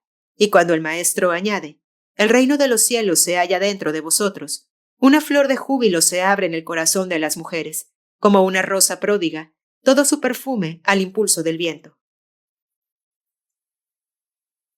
La palabra de fraternidad, por cuyo medio se suele definir la enseñanza moral de Cristo, es harto insuficiente para expresar su esencia. Una de sus características es el entusiasmo que provoca y la fe que exige. Con el Cristo algo insólito penetra en el humano yo, algo que le permite percibir, hasta las últimas profundidades de su alma, este mundo espiritual no percibido hasta entonces más que mediante los cuerpos etéreo y astral. Antes, tanto en la clarividencia espontánea como en los misterios, había siempre parte de la inconsciencia. El decálogo de Moisés, por ejemplo, no habla más que el cuerpo astral, y se presenta bajo la forma de ley, no de vida. La vida del amor no entra en la humanidad más que por medio de Cristo. También Buda aportó al mundo la doctrina del amor y la piedad, pero su misión consistía en incalcular mediante el razonamiento. Cristo es el amor en persona y trae con él el amor. Su sola presencia lo actualiza potentemente, irresistiblemente como radiante sol. Existe una diferencia entre la comprensibilidad de un pensamiento y la fuerza que nos inunda como un torrente de vida. Cristo aportó al mundo la substancia del amor, y no solamente la sabiduría del amor. vertiéndose por entero en la humanidad. De ahí proviene la índole de fe que reclama Cristo a los suyos. La fe, en el sentido del Nuevo Testamento, como harto a menudo pretenden los llamados ortodoxos, no significa una adhesión y una sumisión ciega de la inteligencia a dogmas abstractos inmutables, sino una convicción del alma y una plenitud del amor capaces de desbordar de un alma para verterse en otra. Es una perfección que se comunica. Cristo ha dicho, no basta que deis a los que os pueden devolver. Los viajeros hacen lo mismo. Ofreced a aquellos que no pueden corresponderos. El amor de Cristo es un amor desbordante y sumergente. Tal es la predicación de este celeste reino, que reside en la vida interior y que a menudo compara el divino Maestro a un grano de mostaza. Sembrado en tierra convertirás enseguida planta, que a su vez producirá semillas a millares. Este celeste reino que subyace en nosotros contiene en germen todo lo demás. Ello basta a los sencillos, a los que Jesús dirá, bienaventurados los que no vieron y creyeron. La vida interior contiene en sí la felicidad y la fuerza, pero en el pensamiento de Cristo no es más que la antesala de un más vasto reino de infinitas esferas, el reino de su Padre, el mundo divino cuya senda quiere abrir de nuevo a todos los hombres y darle esplendorosa visión a sus elegidos. Esperando, la ingente comunidad que rodea al Maestro se acrecienta y viaja con él, acompañándole de una orilla a otra del lago, bajo los naranjales del llano y los almendros de los alcores, entre trigos maduros y los blancos lirios de violada corola que salpican las hierbas de las montañas. Predica el Maestro el reino de Dios a las multitudes desde una barca amarrada junto al puerto, en las diminutas sinagogas o bajo los grandes sicomoros del camino. La turba le llama ya el Mesías, aunque sin comprender el alcance de este nombre e ignorando hacia dónde los conducirá. Pero él está allí, y esto les basta. Tan solo las mujeres presienten quizás su naturaleza sobrehumana, y adorándolo con amor lleno de ímpetus y turbaciones, alfombran su camino con flores. Él mismo gozaba en silencio, a manera de un dios, de esta terrestre primavera de su reino. Humanícese su divinidad y se enternece frente a todas aquellas almas palpitantes que esperan de él la salvación, mientras va desentrañando sus entremezclados destinos, adivinando su porvenir. Sentía el gozo de esta floración de las almas como el callado esposo de las bodas de Caná gozaba de la esposa silente y perfumada en medio de su séquito de paraninfos. Según los evangelios, un dramático episodio proyecta su sombra en las ondas solares que cabrillean sobre esta primavera galilea. ¿Es el primer asalto de las fuerzas hostiles que actúan contra Cristo desde lo invisible? Cuando cierto día atravesaban el lago, desencadenóse una de las terribles borrascas tan frecuentes en el mar de Tiberíades. Dormía Jesús en la popa. ¿Hundiríase la bamboleante nave? Despertaron al Maestro, quien con los brazos tendidos calmó las olas mientras el esquife, con viento propicio, hendía el hospitalario puerto. He aquí al menos lo que nos relata Mateo, que se opone a su veracidad. El arcángel solar, en directa comunicación con las potestades que gobiernan la terrena atmósfera, pudo muy bien proyectar su voluntad. Como mágico círculo, en el torbellino de Eolo, pudo trocar en azul el obscuro cielo y crear por un instante durante la tormenta el ojo de la tempestad con el corazón de un dios. Realidad o símbolo, en ambos casos, verdad sublime. Dormía Cristo en la pesquera barca en el seno de las olas irritadas. Qué soberbia imagen de la paz del alma consciente de su divina patria, en medio de los rugientes elementos y de las pasiones desencadenadas. Segundo grado de la iniciación. Purificación. Curaciones milagrosas. La terapéutica cristiana. En todos los misterios antiguos sucedía la preparación moral e intelectual, una purificación del alma encaminada a desenvolver nuevos órganos que capacitaban, por consiguiente, para ver el divino mundo. Era en esencia una purificación de los cuerpos astral y etéreo. Con el Cristo, repetimos, descendió la divinidad, atravesando los planos etéreo y astral hasta llegar al físico. Por tanto, su influencia se ejercía aún sobre el cuerpo físico de sus fieles, al revés de los otros dos, transformando de esta manera todo su ser, desde lo más bajo a lo más alto. Su influjo, atravesando las tres esferas de vida, borboteará en la sangre de sus venas alcanzando las cumbres del alma. Porque Cristo es a la vez médico del cuerpo y del alma. De ahí esta nueva terapéutica de inmediatos efectos, deslumbrantes y trascendentes. Magnífico ejemplo jamás igualado sobre cuyas huellas andarán los creyentes del Espíritu. El esotérico concepto del milagro no se fundamenta en un truncamiento o en una tergiversación de las leyes de la naturaleza, sino en una acumulación de fuerzas dispersas en el universo, sobre un punto dado, y en una aceleración del proceso vital de los seres. Antes de que lo realizara Cristo, milagros análogos se habían operado ya en los santuarios de Asia, Egipto y Grecia. En el de Esculapio en Epidauro, entre otros, como atestiguan inscripciones múltiples. Sin embargo, los milagros de Cristo caracterizan por su intensidad y moral trascendencia. Paralíticos, leprosos, endemoniados o ciegos, sienten los enfermos, una vez curados, transformada el alma. Restableces el equilibrio de las fuerzas en su cuerpo por el fluido del Maestro, pero simultáneamente les ha otorgado su divina belleza, el rayo de la esperanza y su amor, la lumbre de la fe. Su contacto con Cristo repercutirá en todas sus existencias futuras. No justifica la cura del paralítico. 30 años antes estuvo esperando junto al estanque de Betesda, sin lograr sanar. Díjole simplemente, Cristo, levántate y anda, y se levantó. Después le dijo al enfermo curado, ve y no peques más. Amor transformado en acción. He aquí el don de Cristo. Lo reconoció Lucas como médico del cuerpo y del alma, porque también ejerció la medicina practicando el arte de sanar por medio del espíritu. Por ello pudo comprender la terapéutica de Jesús. A través de Lucas aparecen las elevadas enseñanzas del budismo como rejuvenecidas por un manantial de juventud.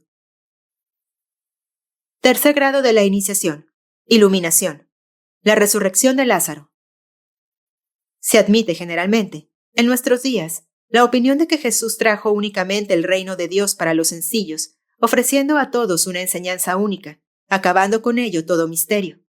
Nuestra época, que ha creído encontrar ingenuamente una nueva religión en la democracia, ha intentado circunscribir al más grande de los hijos de Dios a este ideal mezquino y grotesco, consistente en el derrumbamiento de los elegidos, de los que sobrepujan la generalidad.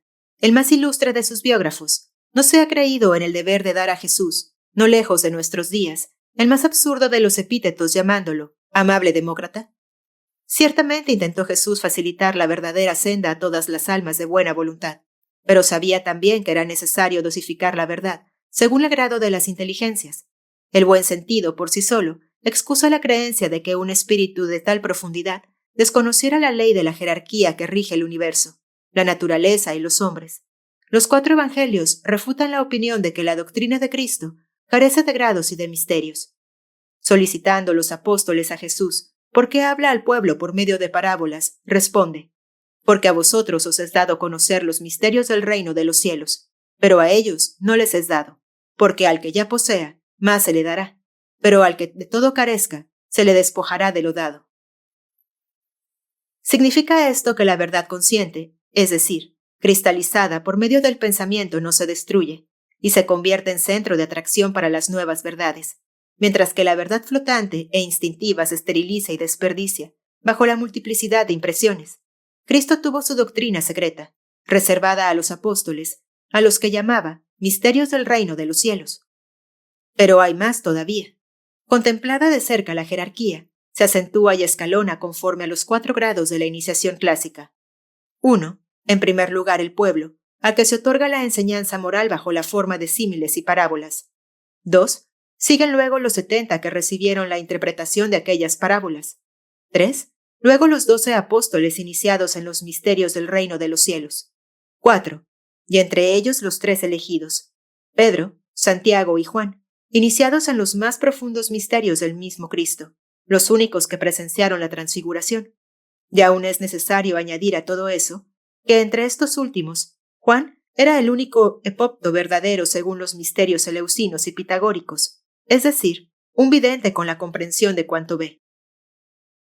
Y en efecto, el Evangelio de Juan revela, desde el principio al fin, la índole de la más elevada iniciación, la palabra creadora, la palabra que fue con Dios en el principio y que es Dios mismo, vibra allí desde los primeros versículos como la armonía de las esferas, eterna moldeadora de los mundos. Pero al lado de esta metafísica de Padre, Hijo y Espíritu Santo, que es a manera del leitmotiv de todo el Evangelio, en el que se ha señalado precisamente la influencia alejandrina en lo que concierne a la forma que envuelve las ideas, hallamos en el Evangelio de Juan una familiaridad y un realismo emocionante, incisivos y sugerentes detalles que manifiestan una especial intimidad entre maestro y discípulo. Percíbese esta característica en todo el relato de la pasión, y más particularmente en todas las escenas de Betania, de las que más importante es la resurrección de Lázaro. Lázaro, al que Juan designa simplemente como hermano de Marta y de María de Betania, es el más singular y enigmático de todos los personajes evangélicos. Solo Juan lo menciona. Los sinópticos lo desconocen. No aparece más que en la escena de la resurrección. Operado el milagro, desaparece como por escotillón.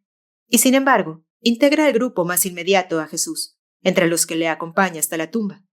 Y ello sugiere una doble e involuntaria pregunta. ¿Quién es esta vaga individualidad de Lázaro, que atraviesa como un fantasma entre los demás personajes, tan definida y vivamente dibujados en el relato evangélico? ¿Qué significa, por otra parte, su resurrección? Según la conocida tradición, Cristo no tuvo otra idea, al resucitar a Lázaro, que demostrar a los judíos que él era el Mesías. No obstante, este hecho relega a Cristo al nivel de un taumaturgo vulgar. La crítica moderna, siempre presta a negar rotundamente cuanto le estorba, zanja la cuestión declarando que aquel milagro es, como todos los demás, fruto de la imaginación popular, que equivale a decir, según otros, que toda la historia de Jesús no es otra cosa que una leyenda fabricada de Sora y que Cristo no existió nunca. Añadamos a ello que la idea de la resurrección es el meollo del pensamiento cristiano y el fundamento de su impulso. Precisa justificar esta idea según las leyes universales, tratando de comprenderla e interpretarla. Suprimirla pura y simplemente significaría despojar al cristianismo de su lumbre y de su fuerza. Sin alma inmortal, carece de palanca. La tradición rosicruciana nos proporciona, respecto a este turbador enigma, una solución tan osada como luminosa, porque simultáneamente hace salir a Lázaro de su penumbra, revelando al propio tiempo el carácter esotérico, la verdad trascendente de su resurrección. Para cuantos desgarraron el velo de las apariencias, Lázaro no es más que Juan, el apóstol. Si no lo ha confesado, debido es a una especie de delicado pudor y por la admirable modestia que caracteriza a los discípulos de Jesús. El deseo de no sobrepujar a sus propios hermanos le privó de revelar a través de su mismo nombre el mayor acontecimiento de su vida, que le convirtió en un iniciado de primer orden. Ello justifica el antifaz de Lázaro con que se encumbre en aquella circunstancia el apóstol Juan. Por lo que a su resurrección se refiere, toma por este mismo hecho un carácter nuevo y se nos revela como la fase capital de la antigua iniciación correspondiente al tercer grado. En Egipto, después de hallarse sometido el iniciado a prolongadas pruebas, lo sumía el hierofante en un letárgico sueño, permaneciendo durante 3 días yacente en un sarcófago, en el interior del templo. Durante este periodo, el yerto cuerpo físico denotaba todas las apariencias de la muerte, mientras que el cuerpo astral, por completo liberado, se expandía libremente en el cosmos. Desprendíase a sí mismo el cuerpo etéreo, asiento de la memoria y de la vida a semejanza del astral, aunque sin abandonarlo completamente, porque ello implicaría la inmediata muerte. Al despertar del estado cataléptico provocado por el hierofante, el individuo que salía del sarcófago ya no era él mismo. Su alma viajó por el otro mundo y lo recordaba.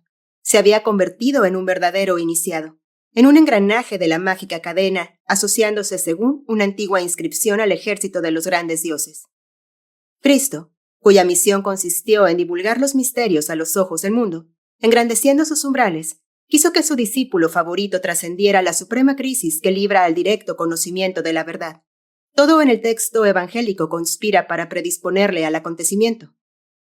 María envía desde Betania un mensajero a Jesús, que predica en Galilea, quien le transmite: Señor, se halla enfermo aquel a quien tú amas. ¿No designa claramente la frase al apóstol Juan, el discípulo amado de Jesús? Pero en lugar de acudir Jesús al llamamiento, aguarda 2 días diciendo a sus discípulos: No conduce esta enfermedad a la muerte, sino a la divina gloria, para que el Hijo de Dios sea glorificado. Nuestro amigo Lázaro duerme, pero yo lo despertaré.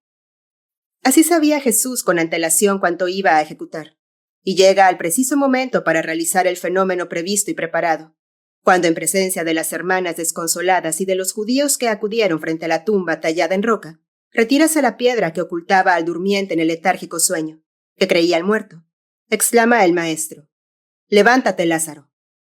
Y aquel que se yergue ante la multitud asombrada no es el legendario Lázaro, pálido fantasma que ostenta todavía la sombra del sepulcro, sino un hombre transfigurado, de radiosa frente. Es el apóstol Juan, y ya los fulgores de Patmos llamean en sus ojos, porque ha contemplado la divina lumbre. Durante su sueño, ha vivido en lo eterno, y el pretendido sudario ha devenido el manto del lino del iniciado. Ahora comprende el significado de las palabras del Maestro. Yo soy la resurrección y la vida. El Verbo Creador, levántate Lázaro, ha vibrado hasta la médula de sus huesos y lo ha convertido en un resucitado del cuerpo y del alma. Juan comprende ahora por qué es el discípulo más amado, porque solo él le comprende en verdad. Pedro continuará siendo el hombre del pueblo, el creyente impetuoso y cándido que desmayó en los últimos instantes. Juan será el iniciado y el vidente que acompañará al Maestro al pie de la cruz, en la obscuridad de la tumba y en el esplendor del Padre. Cuarto grado iniciático. Visión suprema. La transfiguración. Epifanía o visión suprema significa, en la iniciación pitagórica, la visión conjuntiva a la que debe seguir la espiritual contemplación. Es la íntima comprensión y la asimilación profunda de las cosas en espíritus contempladas. La evidencia conduce a una concepción sintética del cosmos. Es la coronación iniciática. A tal fase corresponde, en la educación dada por Cristo a los apóstoles, el fenómeno de la transfiguración. Recordemos las circunstancias en las que tiene lugar tal acontecimiento. Palidecía la primaveral aurora del idilio galileo. Todo en torno de Cristo se ensombrecía. Sus mortales enemigos, fariseos y saduceos, acechaban su retorno a Jerusalén para prenderle y entregarlo a la justicia. En las fieles ciudades de Galilea, las defecciones se producían en masa bajo las calumnias de la gran sinagoga acusando a Jesús de blasfemia y sacrilegio. Y a no tardar, Cristo, disponiéndose a su postrer viaje, se despedía tristemente desde un elevado promontorio de sus ciudades queridas y su lago bien amado. Maldición a ti, Cafarnaúm, a ti, Corazín, y a ti, Betsaida. Iracundos asaltos obscurecían cada vez más su aureola de arcángel solar. La noticia de la muerte de Juan Bautista, decapitado por Herodes Antipas, advirtió a Jesús que se acercaba su hora. Conocía su destino y no retrocedería ante él. Pero una pregunta le asaltaba. ¿Han comprendido mis discípulos mi verbo y su misión en el mundo? La mayor parte, impregnados del pensamiento judío, imaginaban al Mesías como dominador de los pueblos por medio de las armas, no hallándose todavía lo suficientemente preparados para comprender la tarea que asumía el Cristo en la historia. Jesús quiso preparar a sus 3 elegidos. El relato de Mateo es, en lo que a ellos se refiere, especialmente significativo y de singular relieve. 6 días después, llamó Jesús a Pedro, Santiago y Juan, su hermano, y les condujo lejos, a la cima de una montaña, y ante ellos se transfiguró. Resplandecía como el sol su semblante y lucieron como la misma luz sus vestiduras, al tiempo que aparecían Moisés y Elías, quienes permanecieron un rato en su presencia. Entonces Pedro, tomando la palabra, dijo a Jesús: Señor, bueno será permanecer aquí. Hagamos, si tú quieres, 3 tiendas, una para ti, otra para Moisés y la última para Elías. Mientras continuaba hablando, una nube resplandeciente los envolvió, y súbitamente una voz salió de la nube aquella, diciendo: He aquí a mi Hijo bien amado en quien he puesto todo mi afecto. Escuchadle.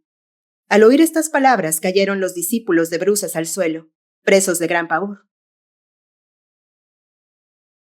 Pero Jesús se les aproximó hasta tocarles y dijo: Levantaos, desechad el miedo de una vez. Entonces levantaron los ojos y solo vieron a Jesús. En su lienzo sobre la transfiguración, Rafael ha interpretado maravillosamente, con su ingenio angélico y platónico, el trascendente sentido de esta visión. Los 3 mundos, físico o terrestre, anímico o astral, y divino o espiritual que domina y compenetra a los demás con su radiación, clasificados y diferenciados en 3 grupos, constituyen las 3 subdivisiones del cuadro. En la parte inferior, en la base de la montaña, percíbese a los apóstoles no iniciados y a la multitud que razona y disputa entre sí. Los acontecimientos de un milagro. Esos no ven a Cristo. Solamente entre la turba el poseso sanado percibe la visión y lanza un grito. En cuanto a los demás, no tienen abiertos aún los ojos del alma. En la cumbre de la montaña, Pedro, Santiago y Juan duermen profundamente. No poseen todavía la capacidad para la evidencia espiritual en el estado de vigilia. Cristo, que aparece levitado de la tierra entre fulgurantes nubes en medio de Moisés y Elías, representa la aparición de los 3 elegidos. Contemplando y comprendiendo esta visión, los 3 apóstoles iniciados tienen ante sí, en estos 3 símiles, la resumida toda la evolución divina. Porque Moisés, el profeta del Sinaí, el formidable condensador del Génesis, representa la historia de la tierra desde el origen del mundo. Simboliza todo el pasado. Elías encarna a Israel y a todos sus profetas, anunciadores del Mesías, simbolizando el presente. Cristo es la encarnación radiosa y transparente del Verbo solar, el Verbo creador que sostiene a nuestro mundo desde sus orígenes y que habla ahora a través de un hombre, y simboliza el porvenir. La voz que perciben los apóstoles es la universal palabra del Padre, del Espíritu puro de donde emanan los verbos, semejante a la música de las esferas que recorre los mundos regulando sus ritmos, percibida solo de los clarividentes. En aquella hora única y solemne, se traduce en lenguaje humano para los apóstoles.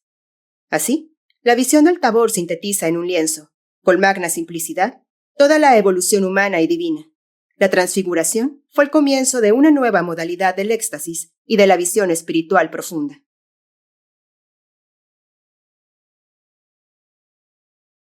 5. Renovación de los misterios. Pasión, muerte y resurrección de Cristo. Rientes y soleados fueron los 3 años del ministerio de Jesús. La vida errante a orillas del lago a través de los campos compártese con las más graves enseñanzas. La terapéutica del cuerpo y del alma alternan con los ejercicios de la superior videncia. A veces, diríase que asciende vertiginosamente el maestro para elevar a los suyos a su propia espiritual altura. A medida que se eleva, la inmensa mayoría le abandona en el camino. Solo 3 le acompañan hasta la cima, donde caen postrados como bajo los rayos de la revelación. Tal es la radiosa manifestación, de hermosura y fuerza crecientes, de Cristo a través del Maestro Jesús. Luego, bruscamente, precipítase el Dios desde esta gloriosa cumbre hasta el abismo de ignominia.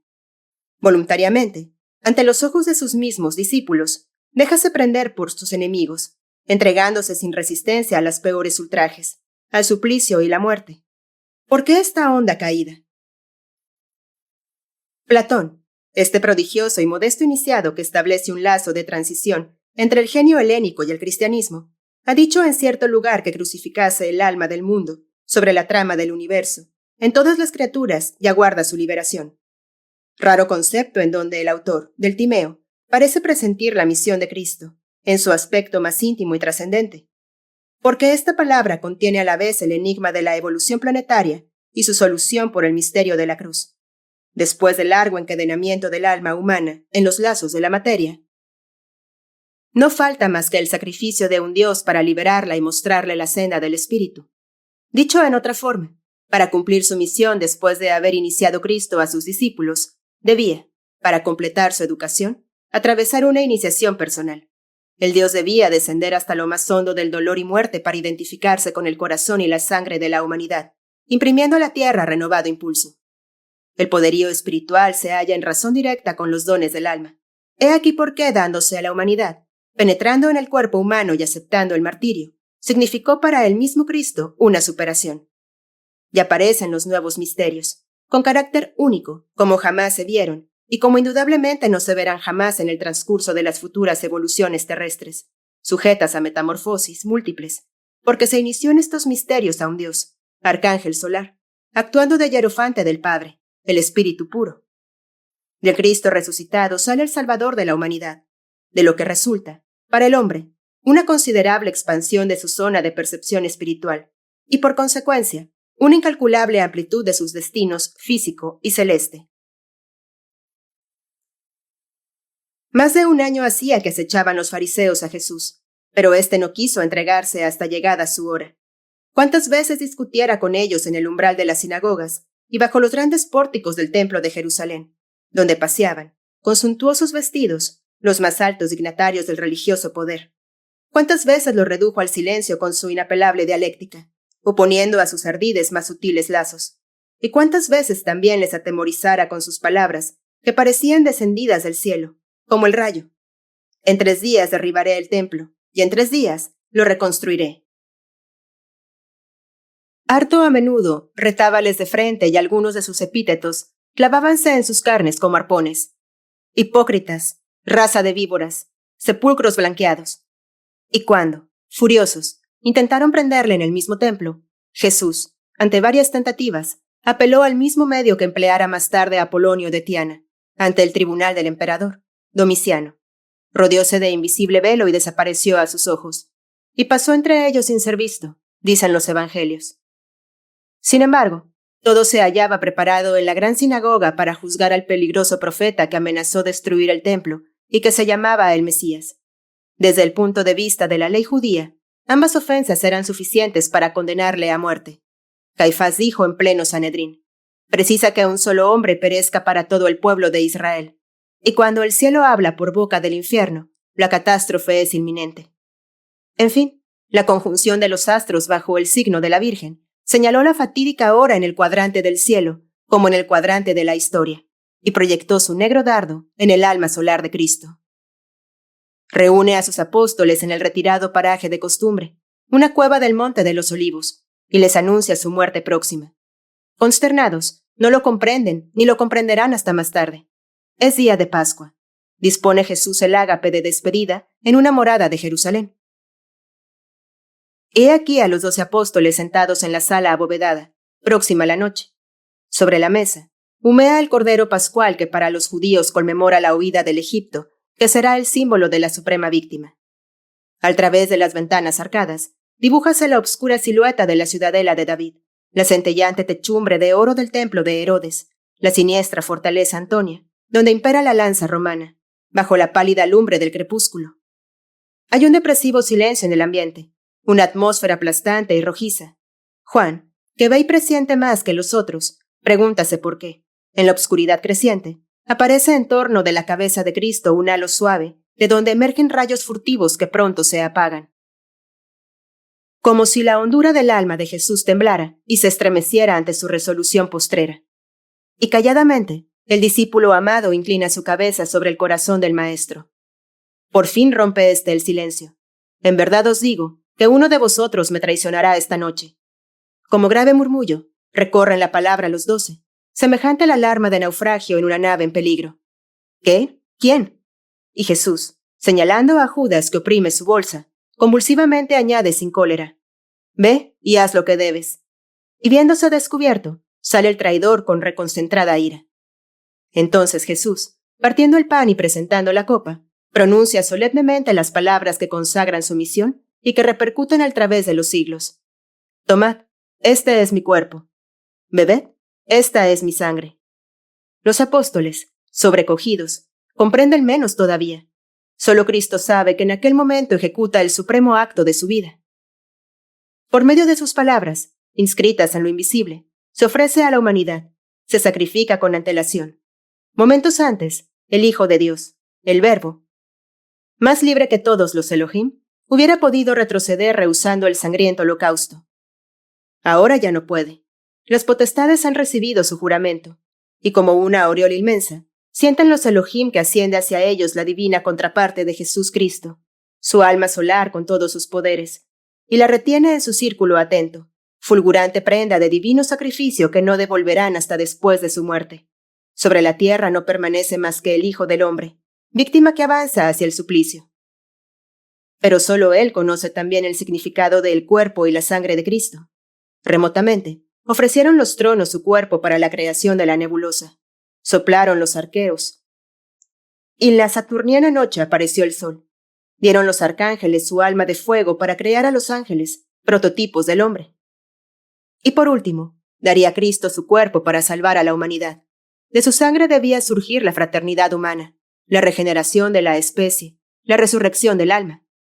Y mientras ofrece a sus discípulos el cáliz donde rojea el áspero vino judío, piensa de nuevo Jesús en su visión celeste, su sueño cósmico anterior a su encarnación, cuando respiraba todavía en la zona solar, cuando le ofrecieron los 12 grandes profetas a él, el 13º, el amargo cáliz, que aceptó.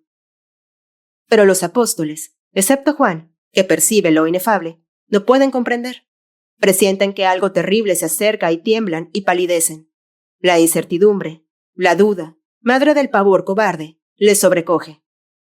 Cuando Cristo se levanta y dice: «Vayamos a orar a Getsemaní», los discípulos le siguen 2 a 2, y el triste cortejo sale por la profunda poterna de la Puerta de Oro, desciende por el siniestro valle de Ginom, cementerio judío y el valle de la sombra mortal.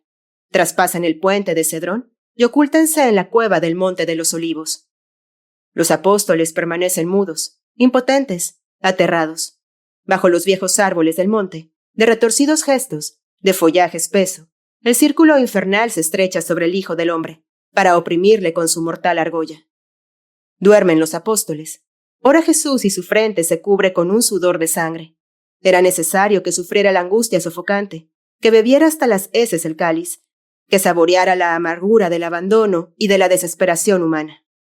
Por fin, lucieron armas y antorchas bajo los árboles, y aparece Judas con los soldados y, acercándose a Jesús, le da el beso de traición que le designa a los guerreros mercenarios. Hay en verdad una dulzura infinita en la respuesta de Cristo. Amigo mío, ¿a qué viniste? Aplastante dulzura que arrastrará al traidor hasta el suicidio, a pesar de la negrura de su alma. Transcurrido este acto de amor perfecto, Jesús permanecerá impasible hasta el fin. Se hallaba acorazado contra todas las torturas. Helo aquí ante el sumo sacerdote Caifás, tipo del saduceo empedernido y del orgulloso sacerdotal falto de fe.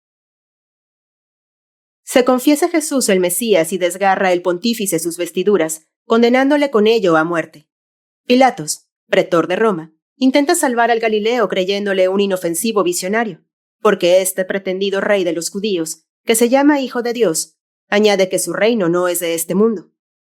Pero los sacerdotes judíos, evocando la sombra celosa de César y la turba aullando, «Crucifícale», deciden al procónsul.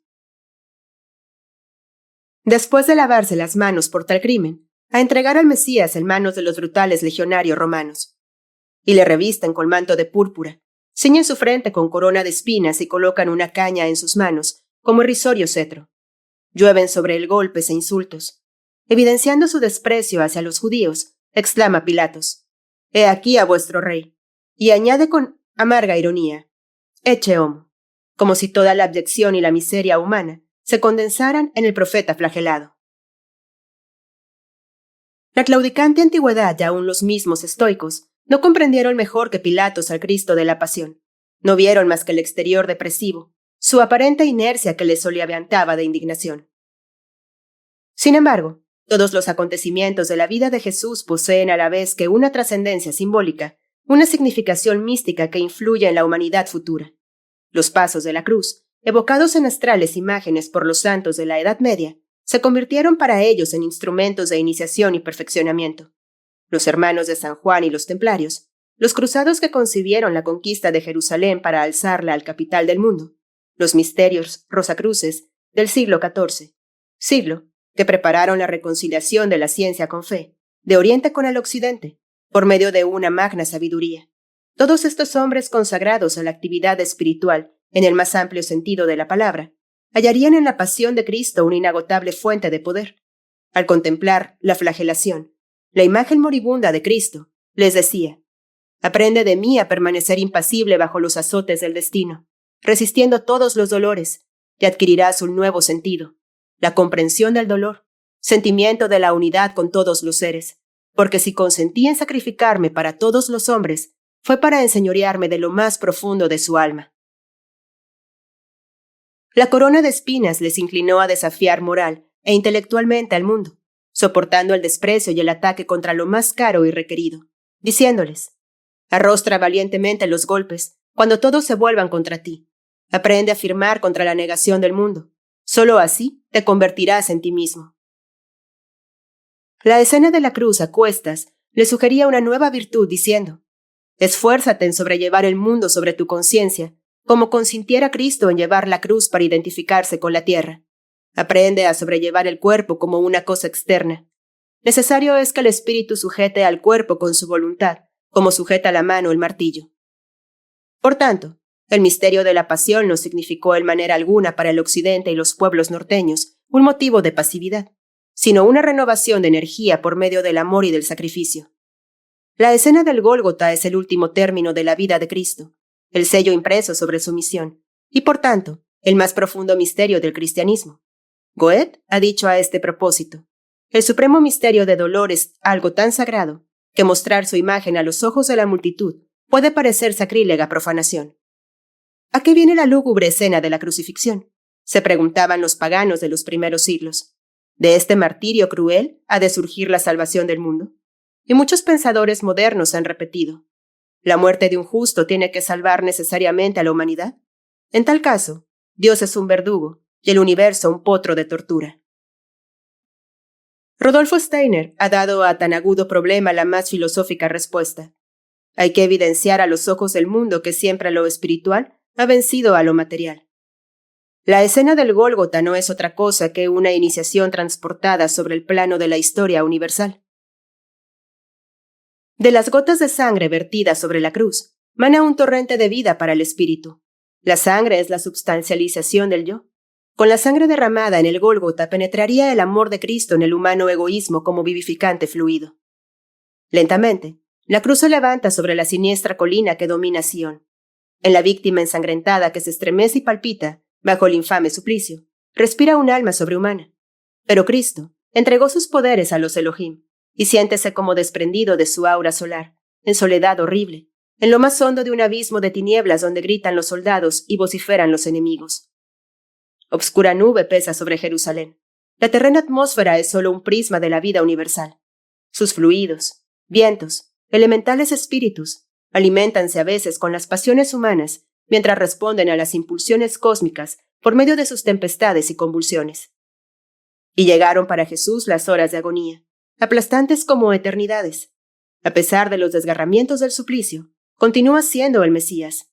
Perdona a sus verdugos, consuela al ladrón que mantiene la fe. Próxima a la muerte, siente Jesús la abrasante sed de los ajusticiados, presagio de liberación. Pero antes de vaciar su cáliz, debía experimentar este sentimiento de soledad que le obligaría a exclamar: Padre mío, ¿por qué me has abandonado? Seguido de la palabra suprema: todo ha terminado. Que imprime el sello del Eterno sobre la fuente de los siglos suspensos. Una postrera exclamación brota del pecho del crucificado con estridencias de clarín o semejante al simultáneo desgarrar de las cuerdas de un arpa. Tan terrible y poderoso fue aquel grito que los legionarios romanos retrocedieron balbuceando: ¿sería acaso el Hijo de Dios? Ha muerto Cristo, y sin embargo, Cristo está vivo, más vivo que nunca. A los ojos de los hombres, no resta de él más que un cadáver suspendido bajo un cielo más oscuro que el averno. Pero en los mundos astral y espiritual, refulge un chorro de luz, seguido del retumbar de un trueno de 1000 ecos. De un solo ímpetu, el alma de Cristo refúndese en su aura solar seguida por océanos de almas y saludada por el hosana de las regiones celestes. Desde entonces hasta ahora, los videntes de ultratumba y los Elohim saben que se ganó la victoria, que se ha desvanecido el aguijón de la muerte, que se ha resquebrajado la lápida que cubre los sepulcros, viéndose las almas flotar sobre sus esqueletos mondos.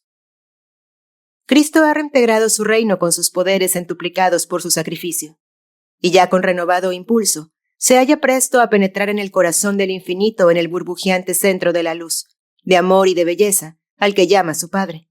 Pero su compasión le trae hacia la tierra, de la que por su martirio ha devenido dueño.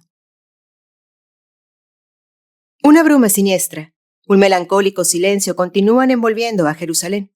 Las santas mujeres lloran sobre el cadáver del Maestro. José de Arimatea le da sepultura. Los apóstoles se ocultan en las cavernas del valle de Hinnom, perdida toda esperanza, ya que desapareció el Maestro. Nada ha cambiado, en apariencia, en el opaco mundo de materia.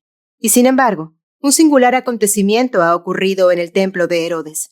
En el preciso momento en que Jesús expiraba, el espléndido velo de lino, de jacinto y púrpura teñido, que cubría el tabernáculo, se desgarró de arriba a abajo, y un levita que pasaba vio en el interior del santuario el arca de oro contorneada por querubines de oro macizo, con sus alas tendidas hacia la bóveda.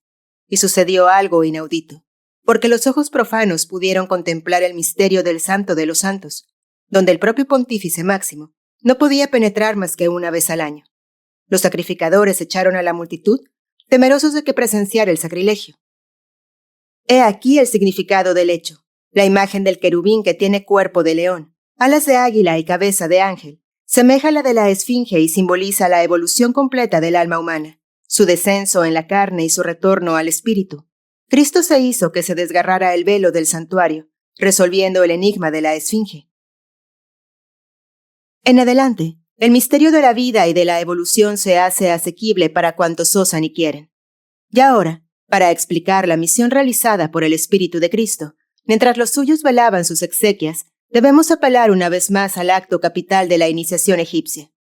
Permanecía el iniciado 3 días y 3 noches, sumergido en letárgico sueño en el interior de un sarcófago, bajo la vigilancia del hierofante. Durante este tiempo, y con relación a su grado de adelanto, efectuaba su viaje por el otro mundo. Según el lenguaje de los tiempos, era como resucitado y 2 veces nacido, porque recordaba al despertar su anterior permanencia en el imperio de los muertos. También realizó Cristo su viaje cósmico mientras permanecía en el sepulcro antes de su resurrección espiritual a los ojos de los suyos. Todavía hay en ello un paralelismo entre la iniciación antigua y los modernos misterios que aportó Cristo al mundo. Paralelismo, aunque también mayor amplitud, porque el viaje astral de un Dios que atravesara la prueba de la muerte física debía, necesariamente, pertenecer a una índole distinta, de más vasto alcance que el tímido hogar de un simple mortal en el reino de los muertos, en la barca de Isis. 2 corrientes psicofluidas envuelven el globo terrestre con anillos múltiples, como eléctricas serpientes en perpetuo movimiento. Moisés llama a una Oreb y Orfeo llama a la Erebo. Podría llamarse también fuerza centrípeta, porque tiene su centro en el interior de la tierra, y a ella conduce todo cuanto se precipita en su flujo torrencial.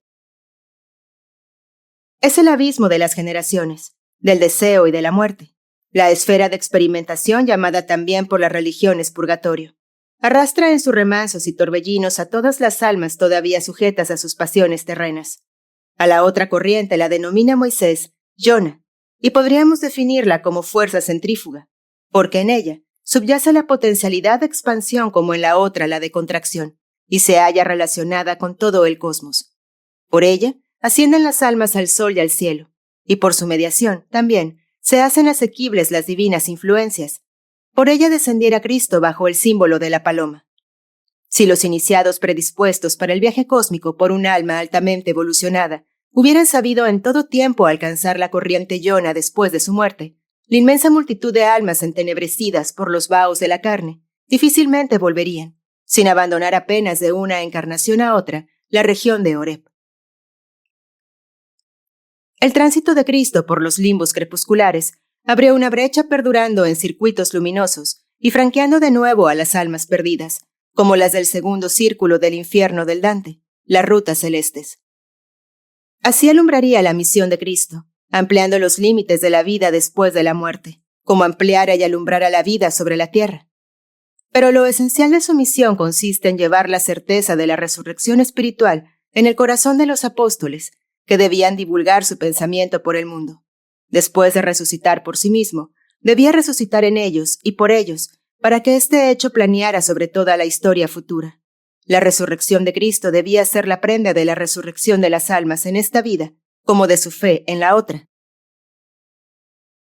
Por ello no bastaba que Cristo se manifestara a los suyos en visión astral durante el sueño profundo.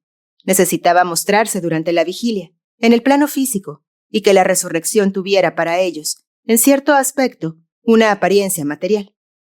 Y tal fenómeno, aunque difícil para otros, podía fácilmente realizarlo Cristo, porque el cuerpo etéreo de los grandes adeptos y el de Cristo debía poseer una vitalidad particularmente sutil e intensa. Se conserva durante mucho tiempo después de la caicida su muerte, perdurando en la materia una porción de su influjo. Basta que el espíritu la anime, para en determinadas condiciones, hacerla visible.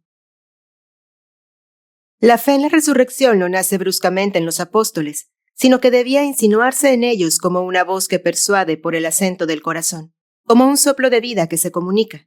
Se posesiona de su alma como avanza paulatinamente el día, transcurrida la profunda noche. Tal es el alba clara que se alza sobre la grisácea Palestina, escalonándose las apariciones de Cristo para surtir efectos crecientes, leves al principio y fugitivas como sombras, aumentan luego en radiación y fuerza. Pero, ¿cómo ha desaparecido el cuerpo de Jesús? ¿Lo ha consumido el fuego original bajo el aliento de las potestades, como el de Zoroastro, de Moisés y Elías, y tembló por ello la tierra, la guardia derribada como describe el evangelista? ¿O bien sutilizado, espiritualizado hasta el punto de despojarse de toda partícula material, fundióse entre los elementos como un perfume en el agua, como un bálsamo en el aire. Sea lo que fuere, mediante maravillosa alquimia, se diluyó en la atmósfera su quintesencia exquisita. Pero he aquí a María Magdalena, portadora de esencias, viendo en el sepulcro vacío a dos ángeles de faz radiosa y vestiduras nibias. Vuélvese asustada y se encuentra con un personaje que no reconoció, sobresaltada, y cuya voz pronuncia su nombre, María. Conmovida hasta la médula, reconoce al maestro y se arroja a sus pies para rozar el extremo de su túnica. Pero él, como si temiera el contacto harto material de aquella de quien alejara 7 demonios, dice: «No me toques, ve y di a los apóstoles que he resucitado». Aquí habla el Salvador a la mujer apasionada, a la pecadora convertida en fervorosa del Señor. Con una sola palabra vierte hasta el fondo de su corazón el bálsamo de eterno amor, porque sabe que al través de la mujer alcanzará el alma de la humanidad. Cuando Jesús se aparece luego secretamente a los 11, reunidos en una casa de Jerusalén, y les da cita en Galilea, el Maestro reúne su rebaño electo para la obra futura. En el patético crepúsculo de Emaús, el divino sanador de almas enciende de nuevo la fe en el ardiente corazón de 2 discípulos afligidos. En las playas del lago de Tiberíades, se aparece a Pedro y a Juan, preparándolos para su difícil misión. Y cuando por fin se muestra a los suyos por vez postrera sobre la montaña de Galilea, les dice estas palabras supremas: «Id y predicad el Evangelio por doquiera. Yo estaré con vosotros hasta el fin del mundo». Es la solemne despedida del Maestro y el testamento del Rey de los Arcángeles Solares. Así, el místico acontecimiento de la resurrección que debía nacer entre los apóstoles como tímida aurora se intensifica y aclara, finalizando en un glorioso poniente que consolida su pensamiento eterno, envolviéndolo en su púrpura suntuosa y profética. Una vez más, años más tarde, aparecerá Cristo de una manera excepcional a Pablo, su adversario, en el camino de Damasco, para convertirlo en su más fervoroso defensor. Si las precedentes apariciones de Cristo se hallan como revestidas de un nimbo de ensueño, posee esta un carácter histórico incontestable. Más insólitas que las otras, posee una radiación victoriosa. Todavía la cantidad de fuerza aplicada se equipara con el resultado perseguido, porque de esta visión fulminante debía salir la misión del apóstol de los gentiles, que convertiría al Cristo a la humanidad grecolatina y por ella a todo el occidente. Como astro radiante, promesa de un mundo que vendrá, planea sobre la densa bruma del horizonte. Así la resurrección espiritual planea sobre la obra entera de Cristo. Es su necesaria conclusión y corolario. Ni el odio, ni la duda, ni el mal han sido desterrados. No deben desaparecer todavía, porque son a manera de fermentos para su evolución. Pero en adelante, nada podrá arrancar del corazón del hombre la esperanza inmortal. Por encima de fracasos y muertes, un coro inextinguible cantará al través de las edades. Cristo ha resucitado. Se han abierto las rutas de la tierra y del cielo.